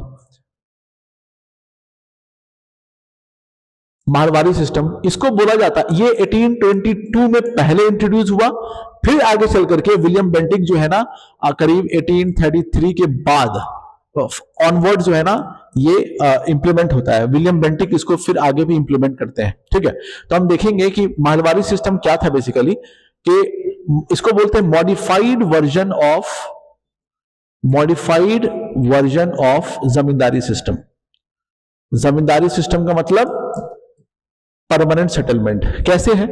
इसमें बोला गया है कि भाई ईस्ट इंडिया कंपनी रहेगा, ठीक है, और पेजेंट्स भी रहेगा, लेकिन इसमें क्या है ना, अ ग्रुप ऑफ विलेजेस। यहां पे क्या हो रहा है, अ ग्रुप ऑफ विलेजेस की यहां पे बात हो रही है बेसिकली, ठीक है। कैसे बात हो रही है ग्रुप ऑफ विलेजेस? एक ग्रुप ऑफ विलेजेस बनाया जाएगा जिसको कहेंगे हम लोग महल, और इसका जो हेड होगा ना, आप इसमें से 2-3 महल का एक हेड होगा, वो बात करेगा ईस्ट इंडिया कंपनी से। तो आप इमेजिन कीजिए कि एक तरफ ईस्ट इंडिया कंपनी, एक तरफ हेड ऑफ महल मतलब ये ग्रुप ऑफ विलेजेस वाला, और एक तरफ जो है विलेज पेजेंट्स वाले लोग। तो आप समझ लीजिए कहीं ना कहीं मिडिल मैन क्रिएट हो रहा है, इसलिए इसको modified version of zamindari system कहा जा रहा है बेसिकली, ठीक है। अब यहां पे आपको देखने को मिलेगा हॉल्ट मैकेंजी। यहां पे कौन जुड़े हुए हैं बेसिकली? हॉल्ट मैकेंजी जुड़े हुए हैं यहां पे, ठीक है। अच्छा, और इनका एरिया क्या है बेसिकली? इनका एरिया जो है गैंगेस वैली, ये गैंगेस वैली से जुड़े हुए हैं, plus north western frontier province, central India से जुड़े हुए हैं, और पंजाब वाले इलाके में है। तो अगर आपको हम एक डायग्राम से समझाने की कोशिश करें तो आप देखिएगा भी, दिस इज आवर इंडिया, ठीक है। तो रेड से हम क्या कर रहे हैं? बंगाल, बिहार, ओडिशा परमानेंट सेटलमेंट है ये, ठीक है। अच्छा, northern district of Madras permanent settlement है ये, कुछ डिस्ट्रिक्ट ऑफ बनारस, ठीक है, बनारस ये परमानेंट सेटलमेंट है। और अगर हम इसकी बात करें, बॉम्बे, ठीक है, Bombay, Madras, this is ryotwari system की हम बात कर रहे हैं, और यहां पे आसाम, ये रातवाड़ी सिस्टम हो गया। इसके बाद जो बचेगा, अच्छा, बॉम्बे काफी बड़ा, याद रखिएगा। बॉम्बे जब बोल रहे हैं ना, इसमें गुजरात सब आ जा रहा है, गुजरात वगैरह सब आ जा रहा है। उसके बाद जो बचता है हम देखेंगे कि ये गैंगेस वैली वाले पार्ट जो है कुछ बच रहा है, ये सब, ठीक है। तो ये सब जो हो गया, ये महलवारी सिस्टम में आ गया। तो अगेन परसेंटेज वाइज की अगर हम बात करें तो Mahalwari system deal with 30% of the land. Mahalwari system deals with 30% of the land, ठीक है। तो याद रखिएगा, परमानेंट सेटलमेंट 19% है, महलवारी सिस्टम जो है 30% है, और रातवाड़ी सिस्टम जो है ये आपको 51% करीब आपको देखने को मिलेगा, ठीक है। 51% देखने को मिलेगा।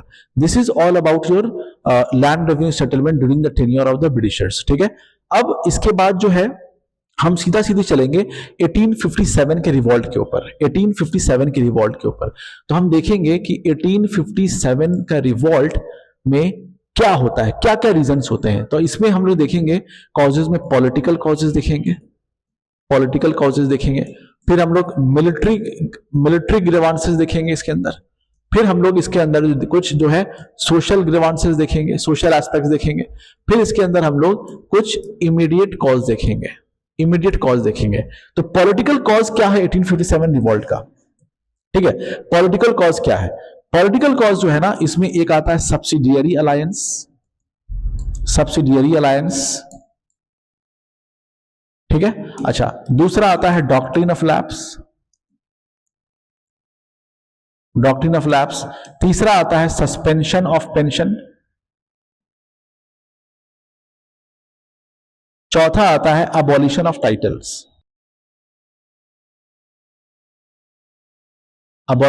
टाइटल्स, ठीक है। तो अब एक एक करके समझ लेते हैं कि क्या है सब्सिडी अलायंस, क्या है सब्सिडी अलायंस।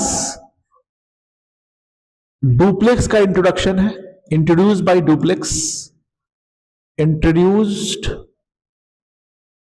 डुप्लेक्स, ठीक है, लेकिन यूज बाय वेलेस्ली,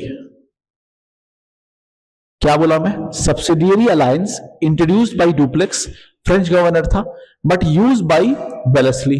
ठीक है, अब वेलेस्ली इसको यूज कर रहा है। ठीक है, क्या है subsidy alliance? It is a treaty between the Britishers and princely states. जो राजा महाराजा का जो स्टेट होता था ना, उसके साथ एक ट्रीटी हुआ करता था, जिसमें जिसमें ये बोला जाता था कि भाई आप जो है ना, disband your army, disband your army, ठीक है, और इसके बदले में हमारी आर्मी हो, यानी इंग्लिश आर्मी, इसके बदले में रिप्लेस्ड करके क्या, कौन सा होगा? English army, English army. और the maintenance of the English army, ठीक है, will be taken care by the that princely states. ठीक है, यानी इसकी जो मेंटेनेंस होगी ना, इसकी जो मेंटेनेंस होगी वो कौन देगा? वो राजा देगा, राजा, वो देगा राजा। तो सबसे पहली बात, आपको डिसबैंड करने बोल रहा है, आपको अपनी आर्मी डिसबैंड करने बोल रहा है, और उसके बदले में इंग्लिश आर्मी क्यों बोल रहा है कि भाई हम आपको, we will protect you from the internal revolt also as well as from the external revolt also. ठीक है, एक्सटर्नल जो अनेक्सेशन होता है ना, जैसे मराठा के साथ बहुत सारी लड़ाई हो रही है सबों की, तो सब आपस में कॉन्फ्लिक्ट में जुड़े हुए हैं। तो सब्सिडियरी अलायंस क्या है बेसिकली, कि उनको कहते हैं कि आप अपनी आर्मी हटा दो, हमारी आर्मी रखो, और हमारी आर्मी का जो खर्चा है तुम दोगे। ठीक है, अच्छा, इसके अलावा और क्या ही कर रहा है इसके अंदर? बोला जा रहा है कि भाई किसी तरीके का no alliance with any foreign power, no alliance with any foreign power. ठीक है, प्लस ब्रिटिश रेसिडेंट आपके कोर्ट में रहेगा, ब्रिटिश रेसिडेंट आपके कोर्ट में रहेगा, आपके कोर्ट में स्टे करेगा। अच्छा, ये कह रहा है कि नॉन इंटरवेंशन पॉलिसी है, ये नॉन इंटरवेंशन पॉलिसी है, थ्योरी में ये सिर्फ चीज है बस, मतलब they will not interfere in your internal matter, but ये सिर्फ थ्योरी है। तो what is subsidiary alliance? Subsidiary alliance is nothing but the princely states, the king of princely state losing their sovereignty, वो अपनी सॉवरेनिटी खो दे रहे हैं and transfer to the Britishers. बेइज्जती की बात है ना कि भाई हमारी आर्मी इतनी सक्षम नहीं है कि हमको प्रोटेक्ट कर सके, इंग्लिश की आर्मी को रख रहे हैं यहां पे। अच्छा, जो साइन नहीं कर रहा है उसके साथ लड़ाई कर रहे हैं। आप देखिए Anglo Mysore war, Anglo Mysore war में टीपू सुल्तान में जिद करे हुआ कि हम साइन नहीं करेंगे, वो बोला कि तुम्हें साइन करना पड़ेगा, लड़ाई हो रही है, वो अलग स्टोरी है। ठीक है, सबसे पहला स्टेट कौन है इसको साइन करने वाला? तो हम देखेंगे हैदराबाद था। और सबसे लास्ट स्टेट कौन है? हम बोलेंगे होलकर 1818 में। First to accept subsidiary alliance, first to accept subsidiary alliance Hyderabad, Hyderabad. ठीक है, and last to accept Holkar, Holkar. ठीक है, तो अब सब्सिडियरी अलायंस के वजह से जो लोग, जो राजा से उनकी जमीन छीनी गई, कैसे छीन लेते थे भी समझ लिए। एक तो छीन लेते, एक तो समझिए कि उनकी सॉवरेनिटी खत्म हो गई, अब उनको पेमेंट करना है, अगर इफ दे फेल टू पे तो वो जमीन उनका हो जाएगा। तो अब ये लोग लड़ नहीं पा रहे हैं, इनके अंदर गुस्सा है, ये गुस्सा निकलेगा 1857 वाले में, रिवॉल्ट में निकलेगा। ठीक है, coming towards doctrine of lapse. Doctrine of lapse किसको कहते हैं हम लोग? अगेन ये कैसा एक सिस्टम था कि अगर आपका कोई लीगल मेल हायर नहीं होगा, यानी आपका अपनी औलाद, आपकी अपनी औलाद अगर नहीं होगी, कोई अडॉप्टेड सन होगा, ठीक है, तो आपकी गद्दी को छीन ली जाएगी। आपकी अपनी औलाद होगी तो आप तख्त पे रहिएगा, आप थ्रोन पे रहिएगा, वरना that will be snatched by the East India Company through doctrine of lapse. याद रखिएगा, I am not going to write over here. Doctrine of lapse बड़ा इजी टॉपिक है। क्या है कि अगर आपके पास कोई लीगल मेल हायर नहीं है तो वो गद्दी आपसे ले ली जाएगी। अब इसके जरिए किसको किसको लिया गया? सतारा को लिया गया सबसे पहले, ठीक है, बाघट को लिया गया, ठीक है, उदयपुर को लिया गया, ठीक है, अच्छा, नागपुर को लिया गया, झांसी को लिया गया, ठीक है। अब ये सारी चीजें जो है ना कि सतारा, बागट, उदयपुर, नागपुर, ठीक है, झांसी को लिया गया, ठीक है, अवध को लिया गया, लेकिन अवध के साथ स्टोरी दूसरी है। अवध को डॉक्ट्रिन ऑफ लैप्स से नहीं लिया गया। अवध के बारे में बोला गया कि भैया आप गवर्नमेंट अच्छे से नहीं चला रहे हो, मिस गवर्नमेंट, माल एडमिनिस्ट्रेशन, आप एडमिनिस्ट्रेशन अच्छे से नहीं चला रहे हो, इसलिए हम आपकी जमीन जो है ले रहे हैं। अब ये सब गुस्सा है, ये सब इस वक्त गुस्सा है बेसिकली, ठीक है।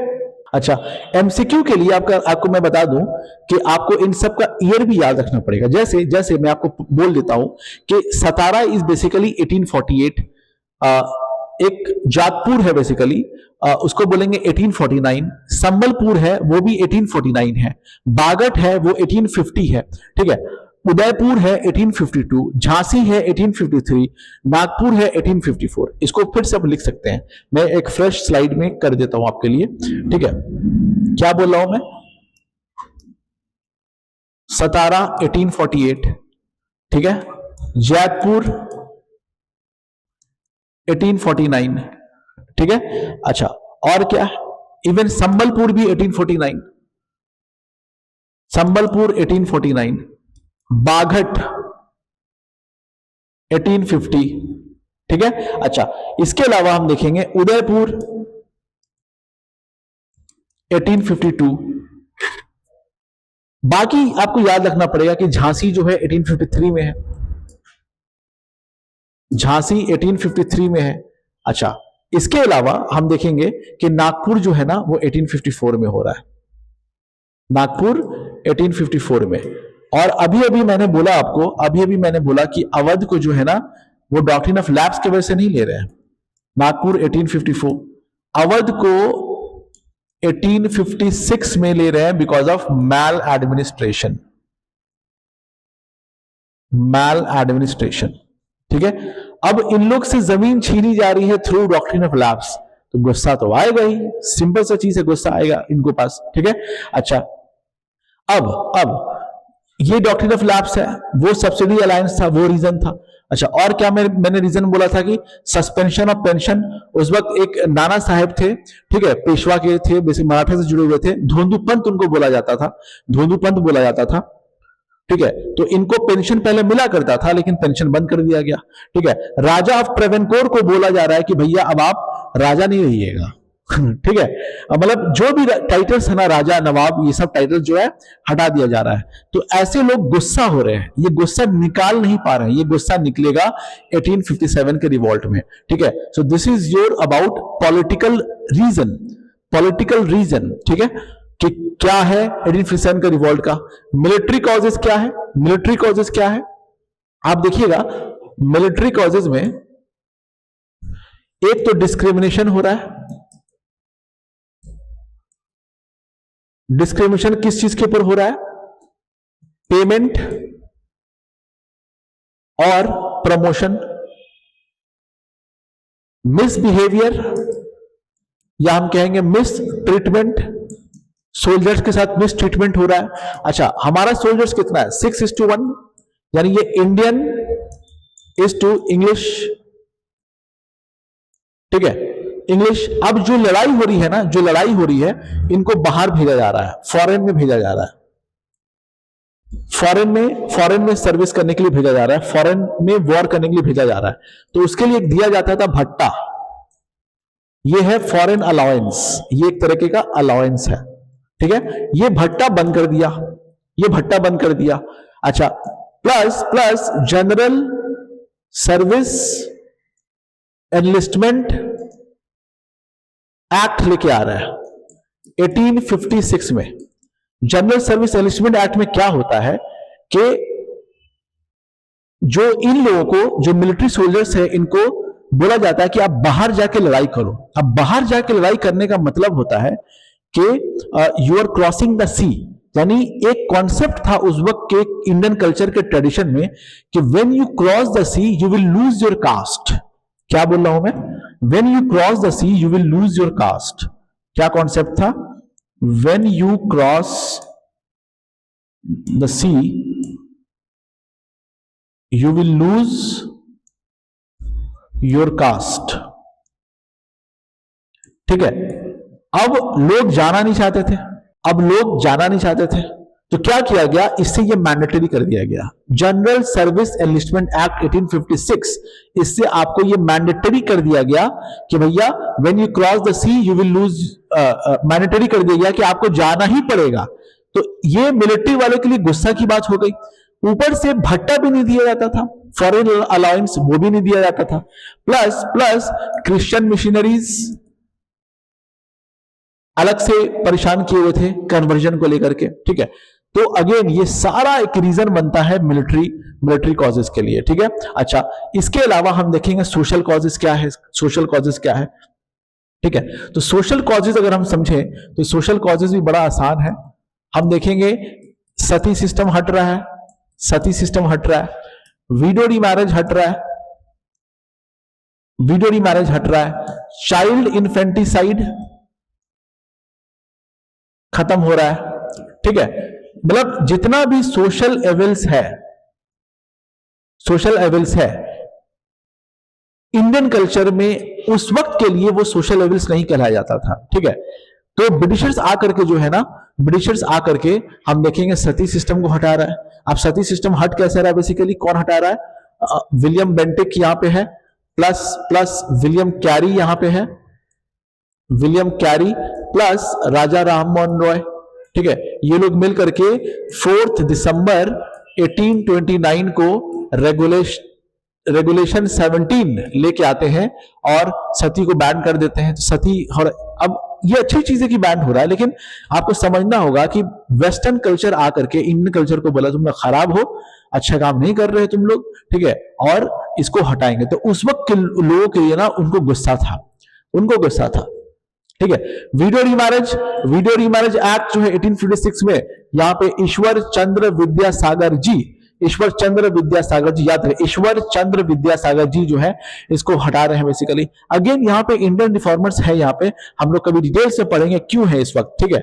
प्लस बच्चों के इन्फेंटिसाइड की बात करें या जितनी भी तरीके का सोशल एवल्स था, ये सब लोग जो है हटा रहे हैं। और जो हटाने की वजह से क्या हो रहा है ना, कि बहुत सारे रिलीजियस लीडर्स भी होंगे इस वक्त अपने अपने रिलीजन के, उनको लग रहा है कि ये लोग आके हमारे यहां इंटरफेयर कर रहे हैं। प्लस प्लस और इंपॉर्टेंट है क्रिश्चियनिटी, क्रिश्चियन मिशनरीज, ये लोग आकर के क्या कर रहे हैं, एक एक्ट, इनके वजह से एक एक्ट आता है religious disabilities act, religious disabilities act, ठीक है। अब रिलीजियस डिसेबिलिटीज एक्ट जो है ना, ये 1850 का है, ठीक है। अब इस एक्ट में क्या है कि जो लोग भी हिंदुइज्म से अदर रिलीजन में कन्वर्जन हो रहा है, उनकी प्रॉपर्टी जो है ना, उनके पापा मम्मा गुस्सा से छीन लिया करते थे, तो अब वो छीनाएगा नहीं, वो उनका ही प्रॉपर्टी रहेगा। तो ये एकदम मैंडेटरी कर दिया कि मतलब if someone is converting from Hinduism to Islam और हिंदुइज्म टू क्रिश्चियनिटी, स्पेसिफिकली यहां पे क्रिश्चियनिटी के ऊपर जोर था, ठीक है। तो जो घर के लोग होते थे ना, वो बोलते थे कि तुमको अब हम जायदाद नहीं देंगे। तो ऐसे को प्रोटेक्ट करने के लिए, ताकि क्रिश्चियनिटी में इजीली आप जो है कन्वर्ट हो पाए, ऐसे को प्रोटेक्ट करने के लिए जो है ना, रिलीजियस डिसेबिलिटीज एक्ट लाया गया 1850 का, रिलीजियस डिसेबिलिटीज एक्ट लाया गया 1850 का, ठीक है। तो ये चीज आप याद रखिएगा। तो ये सोशल कॉजेज हो गया, ठीक है। अच्छा, इसके अलावा हम देखेंगे इमीडिएट कॉज क्या है।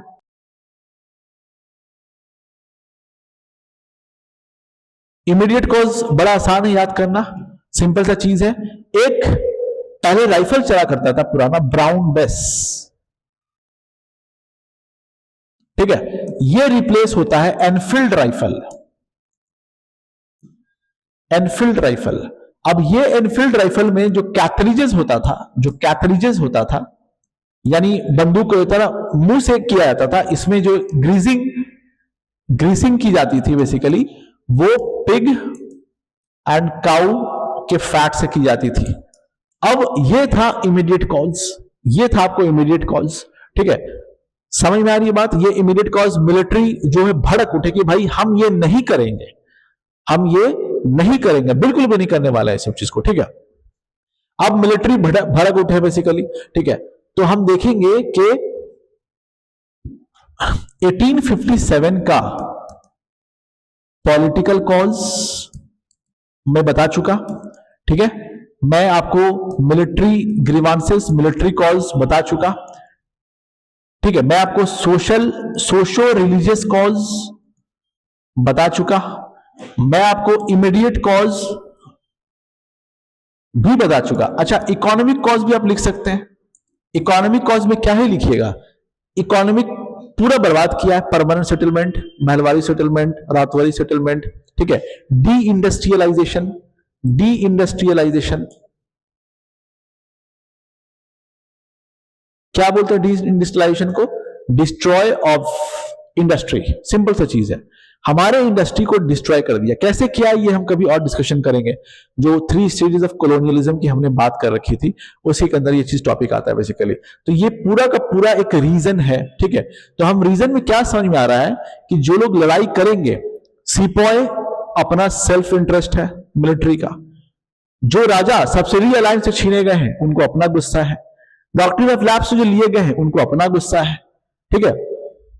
पेंशन बंद कर दिया गया उनको अपना गुस्सा है। तो सबका इंटरेस्ट डिफरेंट है। इसी वजह से डिफरेंट ओपिनियंस आपको मिलता है कि ये कैसा वॉर है, नेचर क्या है इस वॉर का, ठीक है, नेचर क्या है इस वॉर का। तो इस वॉर के नेचर के ऊपर जो है ना आपको कुछ एमसीक्यूज है, जैसे फर्स्ट वॉर ऑफ इंडिपेंडेंस कहा गया इसको, किसी ने कहा फर्स्ट वॉर ऑफ इंडिपेंडेंस। अब ये फर्स्ट वॉर ऑफ इंडिपेंडेंस कौन कहा, तो हम देखेंगे कि कार्ल मार्क्स कह रहे हैं इसको। कौन कह रहे हैं? Karl Marx. अच्छा, first Indian war of independence,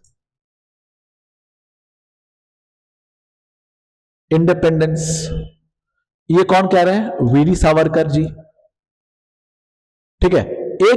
एक बुक है 1857, इसमें बुक ये लिखे कौन है बेसिकली? एसेंसन, ठीक है। अच्छा, एक और बुक है causes of Indian revolt,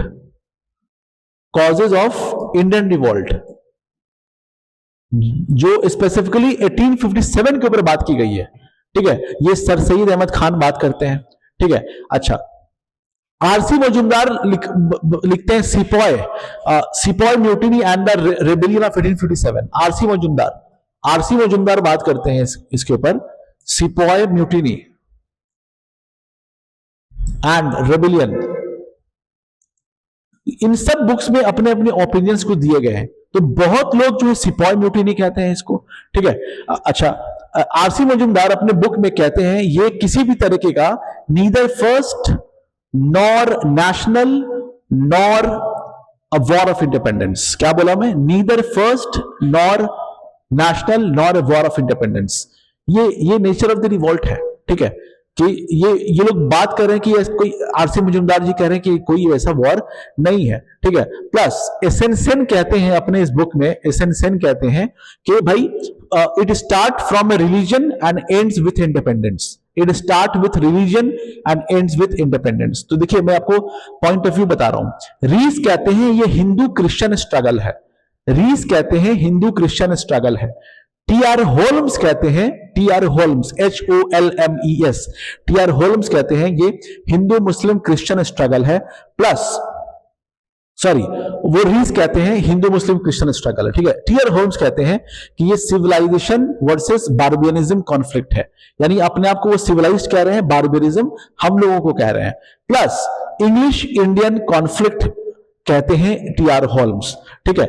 medley कहते हैं black and white racial struggles, ठीक है। अच्छा, जॉन सीले कहते हैं, जो स्पेक्ट्रम में भी मेंशन है, John Seeley, it was wholly unpatriotic selfish sepoy mutiny with no native leadership. इतनी सारी चीजें जो मैं बोला हूं ना, आप उसको लिख लीजिए या सुन लीजिए, ठीक है। ये आपके बहुत सारे एग्जाम्स में काम करेगा बेसिकली, कि ऐसे ये नेचर आपको देखने को नॉर्मली मिलेगा 1857 के रिवॉल्ट में। प्लस अब इसी 1857 के रिवॉल्ट में कुछ और एमसीक्यूज आपको देखने को मिलेगा, ठीक है। अब ये रिवॉल्ट का तो कॉजेस था, लेकिन ये हुआ कैसे बेसिकली हम देखेंगे कि जो 1857 में जो रिवॉल्ट है ना, ये छोटे छोटे रिवॉल्ट्स का कल्मिनेशन भी देखेंगे हम। जैसे आप समझ लीजिए इसको अच्छी तरीके से कि 1764 में 1764 में आप म्यूटिनीज ऑफ द सिपॉयज इन बंगाल हो रहा है, म्यूटिनीज ऑफ द सिपॉय इन बंगाल, ठीक है, ये बंगाल में हो रहा है। प्लस प्लस 1806 में वेल्लोर म्यूटिनी हो रहा है, वेल्लोर म्यूटिनी हो रहा है। और वेल्लोर म्यूटिनी में खास चीज क्या है कि टर्बन पहन के लोग पढ़ते थे, सॉरी लड़ाई करते थे टर्बन पहन करके। ये अपना इंग्लिश का कॉकेड बोलते हैं इसको, कॉकेड, लेदर का कॉकेड लेकर के आए, ठीक है, और वो उनको पहना दिए।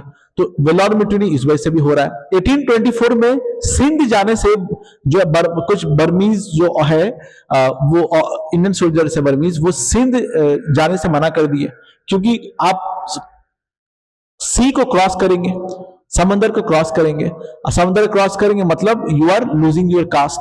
तो ऐसा बहुत सारा छोटा छोटा इंफॉर्मेशन आपको मिलेगा, ठीक है। अच्छा, और जो सबसे जो इंपॉर्टेंट है कि हम देखेंगे कि 34th नेटिव इन्फेंट्री में, 34th नेटिव इन्फेंट्री, ठीक है, जो बैरकपुर में ये है, बैरकपुर में मंगल पांडे जी के इसमें, मंगल पांडे जी के इसमें, ठीक है, ये रिवॉल्ट करते हैं बेसिकली। यहां पे कौन कर रहे हैं रिवॉल्ट? मंगल पांडे जी।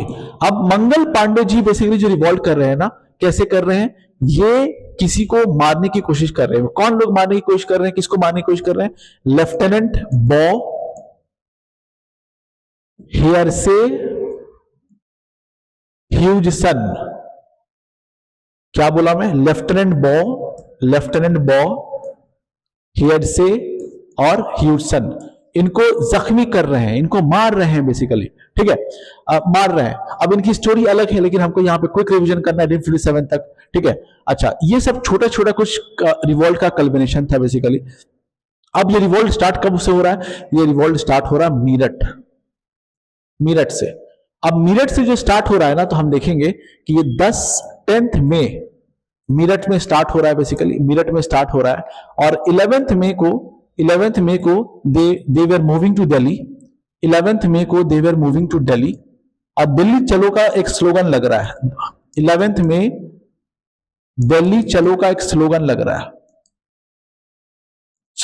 है, प्लस चपाती मूवमेंट इसी का हिस्सा है। चपाती मूवमेंट इसी का हिस्सा है कि जहां जहां रिवॉल्ट हो रहा है ना, वहां पे चपाती जा रही है, एक सिंबल था वहां पे, ठीक है।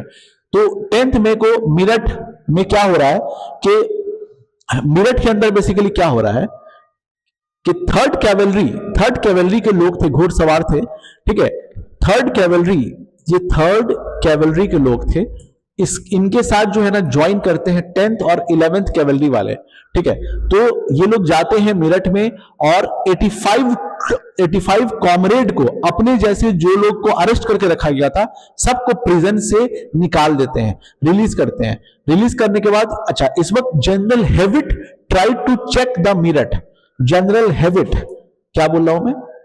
जनरल हेविट जो है ना, ये इसको रोकने की कोशिश कर रहे हैं, ठीक है, लेकिन रोक नहीं पा रहे हैं। इसके बाद 11 तारीख को दिल्ली गए हैं। दिल्ली में बहादुर शाह जफर है, बहादुर शाह जफर को बोला जा रहा है कि भाई हम आपको वापस से शहनशाह हिंदुस्तान डिक्लेयर करते हैं, आप राजी हो जाइए। पहले मान नहीं रहा था, कमजोर लेटर मुगल्स क्या ही कर लेगा, लेकिन बोला ठीक है चलो हम शहनशाह हिंदुस्तान डिक्लेयर करते हैं, ठीक है। तो अब डिक्लेयर किया गया और बेसिकली हर जगह छोटा जो ना लड़ाई होती रहेगी आपको, ठीक है। तो वो कैसे होगी वो भी हम लोग देख लेंगे अभी। तो अभी याद रखिए कि ये लोग मेरठ से निकलते हैं और एक कॉलोनल फिनिश को मार देते हैं। किसको मार रहे हैं? कॉलोनल फिनिश। किसके थे वो? 11th नेटिव इन्फेंट्री के एक लोग थे, कॉलोनल फिनिश, उसको मार देते हैं और दिल्ली जाते हैं 11 तारीख को, 11th मई को, और वहां पे शहनशाह हिंदुस्तान डिक्लेयर करते हैं बेसिकली बहादुर शाह जफर को, ठीक है। अब इसी तरीके से हर जगह धीरे धीरे रिवॉल्ट फैलता गया। अब कहां रिवॉल्ट फैलता गया? अब कुछ इंपॉर्टेंट एमसीक्यूज है जो आपको याद रखना पड़ेगा। जैसे दिल्ली में कौन था भाई? दिल्ली में कौन था, ठीक है। तो दिल्ली में सेंटर ऑफ रिवॉल्ट कौन था? तो हम देखेंगे बहादुर शाह जफर था, ठीक है, बहादुर शाह जफर था इसमें। अच्छा, और कौन था बेसिकली? हम देखेंगे जनरल बख्त खान था, जनरल बख्त खान था, तो ये दिल्ली में था। अच्छा, लखनऊ में कौन था? लखनऊ में हम देखेंगे कि बेगम हजरत महल, बिरजिस कादिर, ये लोग मौजूद थे बेसिकली। कानपुर में कौन है? कानपुर में कानपुर में नाना साहेब हैं, राव साहेब हैं। ठीक है, मैं आपको बहुत ब्रीफ में शॉर्ट ये सब टॉपिक थोड़ा सा आपको बस रिवाइज करते हैं यार, कुछ नहीं करना आपको। ठीक है, प्लस हम देखेंगे बिहार में कौन है? बिहार में कुंवर सिंह है। आपको झांसी में रानी लक्ष्मीबाई को देखने को मिलेंगी। ठीक है, फरुखाबाद में तफज्जुल हुसैन देखने को मिलेंगे आपको। ठीक है, मुरादाबाद में आपको अब्दुल अली खान देखने को मिलेंगे ठीक है, ग्वालियर में तांतिया तोपे, और अगेन ग्वालियर में रानी लक्ष्मीबाई डेथ करती है, याद रखिए ग्वालियर में रानी लक्ष्मीबाई डेथ करती हैं। प्लस हम देखेंगे जो मीरठ है ना, मीरठ में कदम सिंह देखने को मिलेंगे, फतेहपुर में अजीमुल्ला खान देखने को मिलेंगे। तो ऐसे कुछ इंफॉर्मेशन जो है ना, आपको जो मैं बोल के निकला हूं, आपको सुन लेना है खाली और याद कर लेना है बेसिकली। ठीक है, तो ये पार्ट आपको हल्का सा देख लेना है बेसिकली। अब आती है सप्रेशन की बात। दिल्ली को सप्रेस करने वाला था निकोलसन। ठीक है, ठीक है, कानपुर को सप्रेस करने वाला था कैम्पबेल। कानपुर को सप्रेस करने वाला था बेसिकली कैम्पबेल। ठीक है, और कौन कौन ही सप्रेस कर रहा है बेसिकली हम देखेंगे। लखनऊ को भी हैवलॉक, लखनऊ को भी कौन? ये कैम्पबेल, इसमें भी है हैवलॉक, आउटरम। ठीक है, हैवलॉक, आउटरम, ये सारा चीज आपको मिलेगा। झांसी को सप्रेस करने वाला जो है बेसिकली ह्यूज रोज आपको देखने को मिलेगा। झांसी को ह्यूज रोज देखने को मिलेगा। बिहार को सप्रेस करने वाला जो है विलियम टेलर और आयर देखने को मिलेगा आपको, विंसेंट आयर देखने को मिलेगा। ठीक है, इसी तरीके से जो है बहुत सारे चीज जो है ना वो सप्रेस हुआ है। ठीक है, so this is all about जो 1857 रिवॉल्ट। प्लस ये 1857 रिवॉल्ट फेलियर रहा है। क्यों फेलियर रहा है? क्योंकि सबका अपना अपना सेल्फ इंटरेस्ट रहा है। कोई लीडर्स इसमें सही से नहीं रहा है। ठीक है, लैक ऑफ यूनिटी रही है। क्यों लैक ऑफ यूनिटी रही है? कि बहुत सेक्शन जो है ना इसमें सपोर्ट ही में नहीं थे। ठीक है, कौन कौन लोग पार्टिसिपेट नहीं थे इसके अंदर हम देखेंगे। Non participant money lenders. ठीक है, हम देखेंगे मॉडर्न इंटेलिजेंसिया। ये मॉडर्न इंटेलिजेंसिया कौन है? ये मॉडर्न इंटेलिजेंसिया वो लोग हैं जो इंडियन है, ट्रेडिशनल नॉलेज लिए हुए हैं, वेस्टर्न एजुकेशन भी लेकर के हैं, और इनको लगता है कि ब्रिटिश का रहना जरूरी है वरना सोशल एवरेज जो है कभी खत्म नहीं होगा, जैसे कि सती सिस्टम वगैरह। ठीक है, कभी खत्म नहीं होगा। तो ये लोग पार्टिसिपेट नहीं कर रहे हैं। ठीक है, मर्चेंट है, ये पार्टिसिपेट नहीं कर रहे हैं। ठीक है, तो पार्टिसिपेट कौन कर रहे हैं? पेजेंट्स करेंगे, आर्टिसंस करेंगे, ओल्ड जमींदार्स करेंगे। ठीक है, मतलब समझिए जो हैम्पर हुए हैं ना इनके एक्सप्लॉयटेशन से, वो लोग सब कुछ करने वाले हैं बेसिकली। ठीक है, तो आप नेचर ऑफ द रिवॉल्ट भी देख लीजिएगा, नॉर्मली किस तरीके से रिवॉल्ट हो रहा है, प्लस सेंटर ऑफ रिवॉल्ट देख लीजिएगा, सप्रेशन ऑफ द रिवॉल्ट भी आप देख लीजिएगा। अब मैं बहुत सारा बोल भी दिया हूं ऑलरेडी, रीजंस बता दिया हूं, ऐसा कुछ रीजंस आएगा, समझ में आएगा। मॉडर्न हिस्ट्री का जो आगे का पार्ट होगा वो और ज्यादा इंपॉर्टेंट है। ठीक है, उसको मैं आपको बहुत अच्छे से और भी लेके जाऊंगा। आज के लिए मैं इस क्लास को यहीं पे रोकता हूं। तब तक के लिए आप पढ़ते रहिए और हमारा नेक्स्ट पार्ट के आने का वेट कीजिए। ये हर एग्जाम के लिए रिलेवेंट है। ठीक है, मैं ब्रीफ में इसको रिवाइज करने की कोशिश करवा रहा हूं।